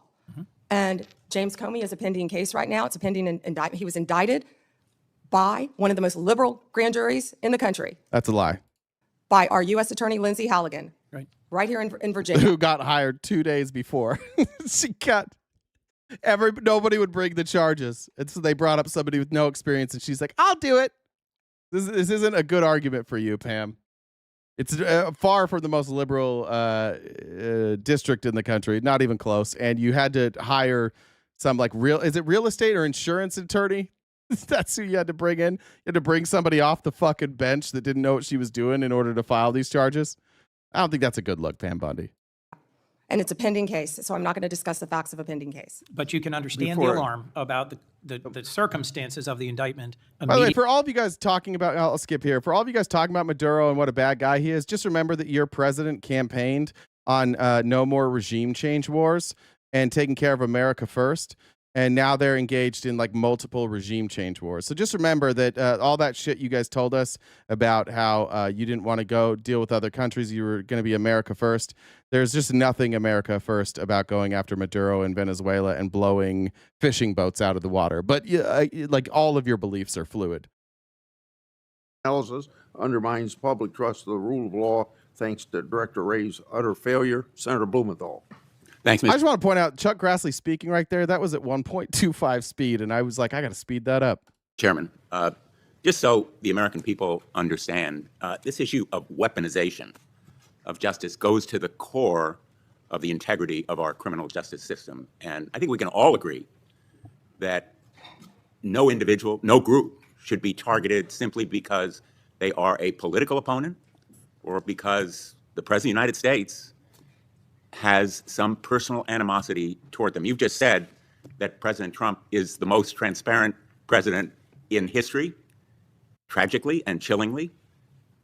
You may be right when it comes to criminal justice, because far from ending weaponization of justice, I would submit, Madam Attorney General, that President Trump has embodied it. And we have a record. It is a public record of his express instructions that certain individuals be investigated.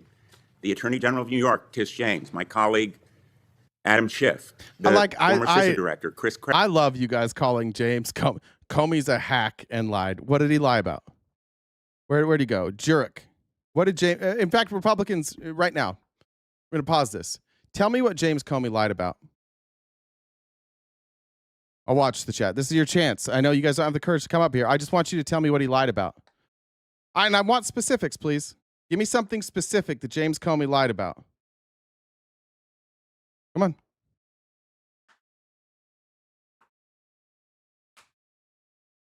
He's transparently corrupt. Okay. Well, he's not in office anymore, so he would have been. What did he lie about? His mama. Everything. Soy boy. There we go. Recipes. Yeah, Russian collusion. They're not accusing him of lying about Russian collusion, so try again. Call me as a hero. He lied about nothing. What did he lie about? See, isn't it weird how you guys are like, you're attacking me? Lied about my mom. He might have lied about my mom. What did he lie about? Hillary's emails. What did he lie about with Hillary's emails? And is that part of this? What he? None of you can tell me what he's being investigated for right now. Legitimately, none of you know. You're all convinced that he's guilty, but none of you know what he's being accused of. I know what he was accused of. You guys don't even know that part. I'm not saying he lied. I'm saying it's quite funny. Democrats talking about weaponizing the government. Well, I'm not asking you then, so shut the fuck up. What did he lie about? He's being charged with the lying. What did he lie about? From what I understand, Ray leaked Comey had to do damage control. End of story. Yeah, that does seem to be the whole story. Nothing. He lied about asking someone to leak info, a lefty. Yeah. He lied about Chris Wray, who Trump appointed to leak something. Which, by the way, we don't have evidence that he did lie about that. Weird, right? Weird how none of you guys know. You've just all decided he's guilty. None of you even know what this case is about. This is the epitome of MAGA. This is why you guys all think Pam Bondi is brilliant. Because when I asked you guys a question, you all did what Pam Bondi did. You just attacked me and you attacked James Comey. But none of you even know what this case is about. You have no idea. By the way, telling somebody to leak something isn't necessarily even a crime. You have to prove that he told somebody, and they're accusing him of lying in front of Congress, by the way, which Pam Bondi has done, which Kash Patel's done, and they're not going to win this bet. They're just not going to win. The DHS former Brian chief. said, I'm old enough to remember when Comey hand-delivered the election to Trump in 2016, and now he's public enemy number one. Yeah. He literally cost Hillary the election. You guys are like, fuck that guy. He's a lib. Of staff, Miles Taylor, there's a list. And he has been transparent. In fact, 5 days before the indictment of James Comey, he put this post up as instructions to you. He didn't mince words. No, it was not Pam Bondi. This is going to say Pam, just Pam. Guys, Trump wouldn't say Pam Bondi. He wouldn't tag her. He was talking about Pam, the cooking spray. You'll see. Very open and public that you should indict James Comey and others because they are not even tagged. It's Pam, the cooking spray. Also, his punctuation makes it look like Pam is saying something here. Like Pam. Sounds like this is Pam saying this, but no, this is the cooking spray. The pan? Is it pan or Pam? No more delay. Now, 5 days before you indicted. The pan is heating up. Now, we have to do it now or the chicken will stick. Or grand jury, at your instructions, indicted James Comey. I'd like to know from you what conversations you've had with President Trump about the indictment of James Comey.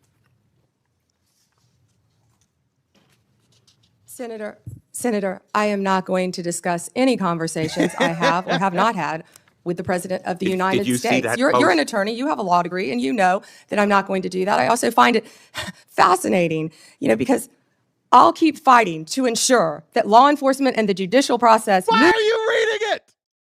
Why are you reading this? What are you doing? She's reading it. Forward without political interference. No one is above the law, not even the president. That's a quote from you, Senator Blumenthal. All right, that's why she's reading it. Okay, never mind. My bad. In 2017. Well, let me ask you then. She has her ad hominem text ready and written down. When you saw that No post, one is above the law. That was your quote. When you saw that post, did you talk to anybody in the White House?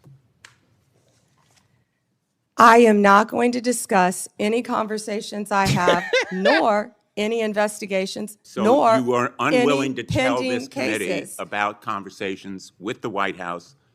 And if I may James continue, Comey's indictment. and if I may Let me show continue, you may not.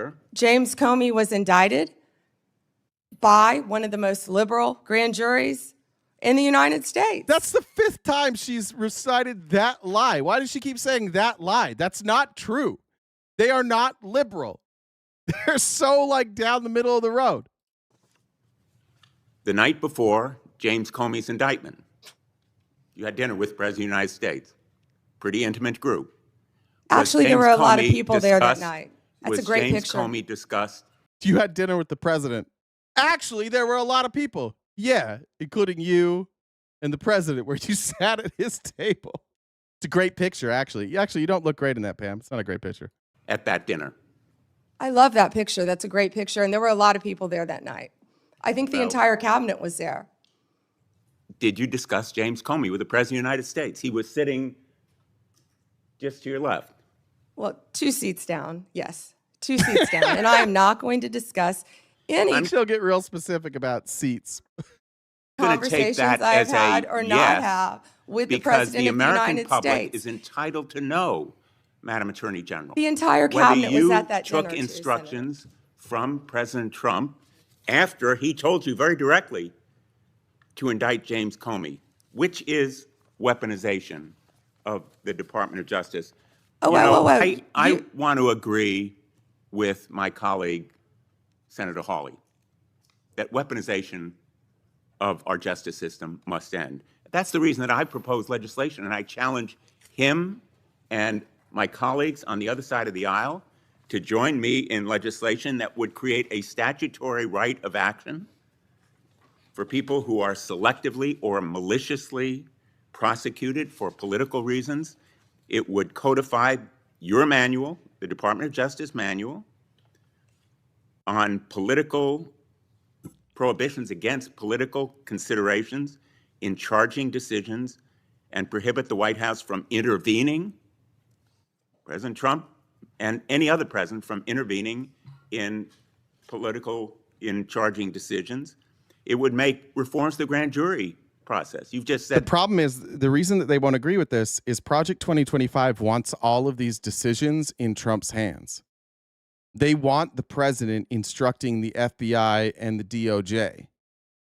They think that that's how it should run. They want a king. They want top down.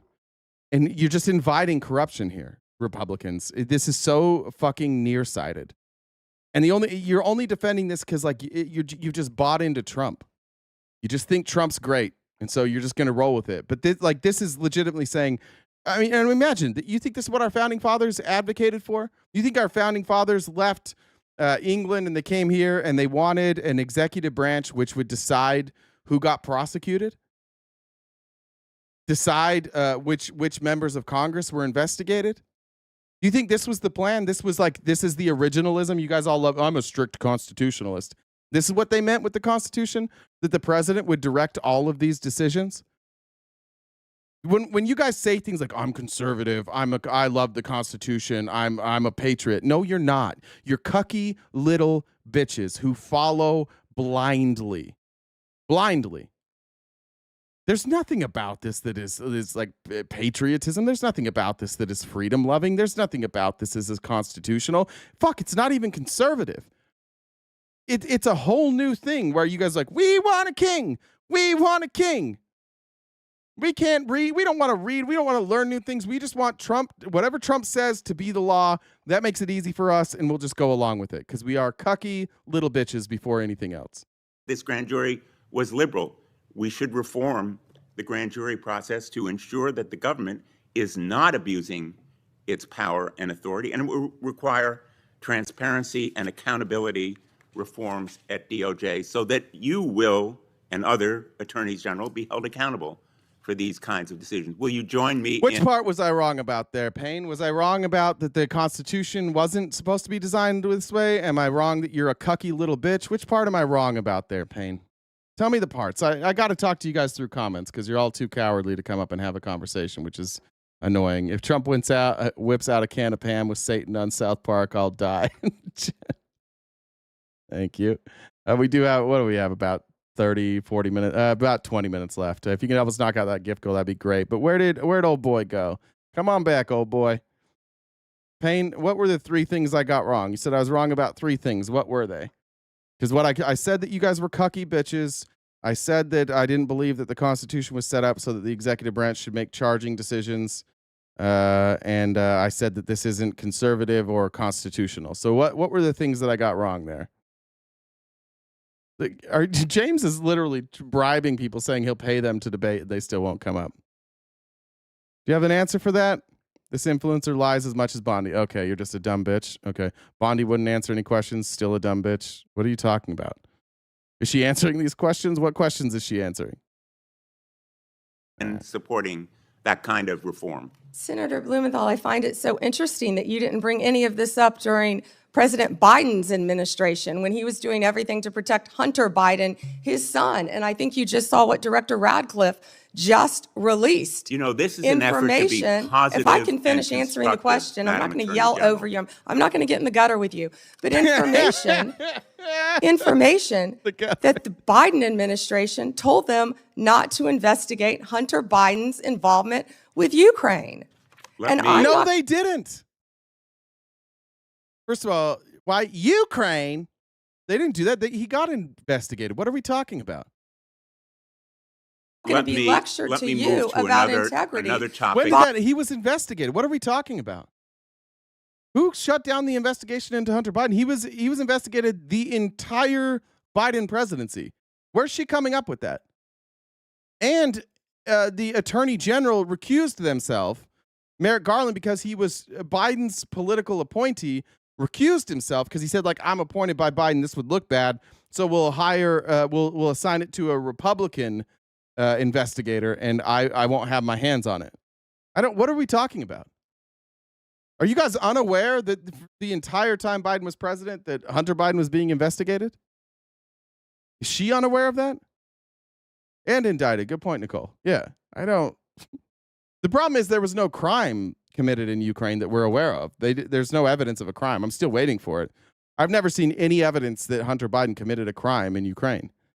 By someone who lied about being in the military just to be elected a senator. The merger Is she between accusing Blumenthal of lying? Hewlett-Packard Enterprises and Juniper Network was settled.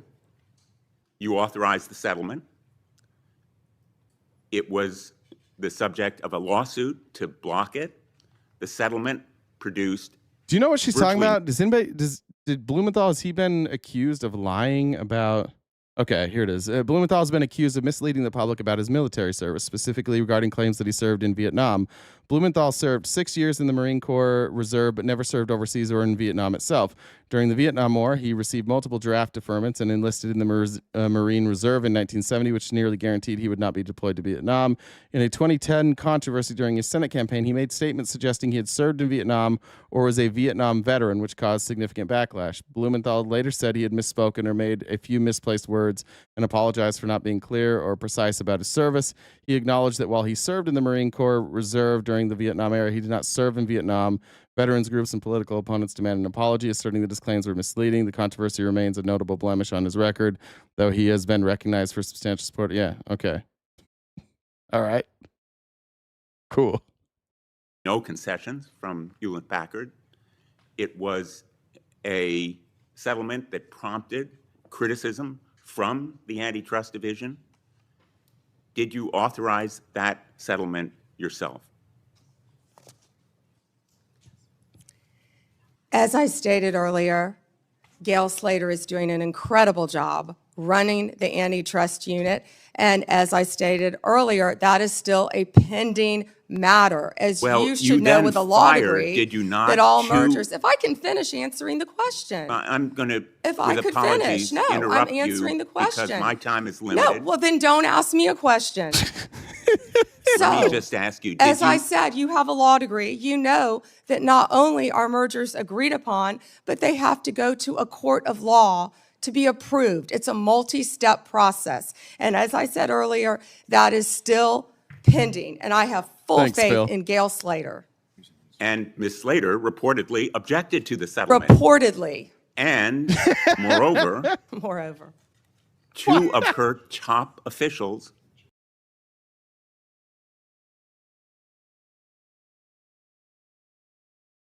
He's just getting mad at words now. Moreover. Pathetic. What is this? What she's mad about? You're using moreover. Moreover. were fired. Roger Alford and Bill Sinner. Did you authorize and direct- Marjorie, shut the fuck up. You literally can't use punctuation. I've been ignoring you because your punctuation's stupid. Don't call other people dumb when you can barely spell. Please. Please knock it off. I don't want to be mean to you, but please knock it off. those firings? After they objected, to the settlement? I am not going to discuss personnel matters or pending litigation in my office. I don't discuss anything that we do because we are transparent. Let me ask you about another merger. The Thanks, Carrie. merger in Thank you very much, Carrie. That was very generous. Thank you. involving two home health care agencies on favorable terms, likely to drive up costs for millions of America. The Transportation Department's rule to provide compensation to travelers impact. Can somebody get rid of Marjorie? Marjorie, you can stay here. Never mind. I don't want to. You'll turn into a victim. You'll cry. You're saying the dumbest shit, though. By airline caused flight delays, which was canceled. The merger of Skydance and Paramount, after Paramount's ownership took a number of steps favorable to the president. These kinds of mergers belie the claims that President Trump himself has made. That's a good question. What's the recourse when she just flat out refuses to answer by staring like a dolt into space? She's protected by morons and cowards. So there will be no repercussions here because the Republicans are all cucky little bitches and they have their voting base is absolutely brain dead. Like it doesn't matter what they do. It doesn't matter if it hurts the country. It doesn't matter if it hurts the voters. The voters have sold everything. All they care about is Donald Trump, and all they care about is Donald Trump looking. Or there was some conversation, but we're just at the stage where they don't have answers for anything, but they are more loyal now than they ever have been before, and that's the stage of the cult that we're in. We're not going to see anything differently. Nobody got banned. All right, now Sherry's gone. We don't take accusations of banning here, so Sherry's gone. Sherry, we haven't banned anybody today until you, because you falsely accused us of banning. You don't get to falsely accuse us of banning people. Sherry, eat a whole bag of dicks on your way out, would you?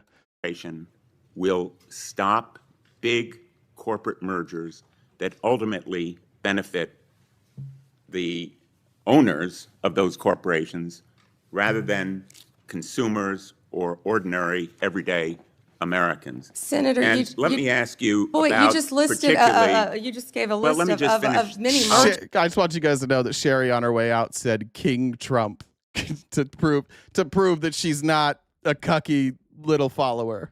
King Trump on the way out.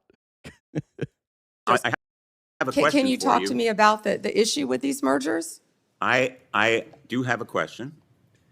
In the merger that took place, which merger? You've listed many. Involving American Express GBT. I understand that Brian Ballard, longtime backer and head of the law firm where you worked, was instrumental in lobbying the Justice Department to drop that lawsuit. It was dismissed, so it's not subject to a court review. What conversation did you have with Mr. Ballard? Senator Blumenthal, I cannot believe that you would accuse me. Here comes the outrage. What conversation did you have? I cannot believe me of impropriety. Oh, shut up, you fucking Qatari lobbyist. I can't believe anybody would accuse me of anything. Answer the fucking question. The theatrics are she's not even a good actor. She sucks at it. This is so unconvincing. You lied about your military service. You lied. You admitted you lied to be elected a U.S. senator. You lied. How dare you? I'm a career prosecutor. Don't you ever challenge my integrity. I have abided by every ethics standard. Do not question my ability to be fair and impartial as Attorney General and anything with my former firm, Ballard Partners. Senator Lee has asked for the chair. Just wanted to note for the record, the Paramount merger that he referenced was not within the Department of Justice's ambit. That was at the FCC, not the Department. That was a different corrupt department. That was the FCC who is abusing their power and not the Department of Justice. Thank you, Mike Lee. All right, that's enough for these guys today. What a bunch of crybabies. They're all going to lose their livelihood, all of them. When Trump's dead and gone, all of these people will face justice. They'll all wind up losing their law licenses. They'll all be sued. Our federal government's going to have to pay out billions of dollars in lawsuits. Some of these people will wind up in jail, but not Donald Trump, because he will likely be dead. But even if he's still alive, he has that presidential immunity that none of them have. And if any of them had like a semblance of a brain, they would look at the last administration and see that everybody who went along with Trump's bullshit plans went to jail, lost their licenses, got sued into oblivion, and they just don't learn their lessons. And that's why everybody around Trump seems so fucking stupid. It's not a mirage. They're just fucking stupid. You have to be fucking stupid to sign up to do the things he's asking you to do, because if you don't wind up with authoritarian control, if you don't wind up with an oligarchy, if you don't wind up with no justice system, and there's still a functioning justice system, you will wind up in jail. And I pray to God that the dipshits that you guys have chosen to lead this country are as fucking stupid as we think they are. If they're not, we're going to have a really shitty fascist country. But if they're as stupid as they look, everybody's going to suffer except for Donald Trump. And that will be enough for all of you. None of you give a fuck about Pam Bondi, just like none of you give a fuck about Rudy Giuliani or Jenna Ellis or the Kraken or any number of Trump attorneys who have lost everything. Michael Cohen or Trump's CFO, Alan Weisselberg, who is in prison. All these people went to prison for Donald Trump, and none of you give a fuck about any of them. None of you give a fuck about Corey whatever his name is, the fireman that died in Butler, that God just so lovingly redirected that bullet into that firefighter's body in front of his family. He needed to die so Trump could live, because God couldn't make the bullet go somewhere else. None of you give a fuck about anybody but Donald Trump, and guess what? He feels the same about you. Doesn't give a fuck. Imagine you telling your family 20 years from now that you sold your entire soul for a dipshit, poops his pants every day, paints his fucking face orange, a wannabe fascist with an IQ of 40. And when history remembers the dumbest president ever to live, the most corrupt president ever to live, once again, you will either lie about this or you will be ostracized from community.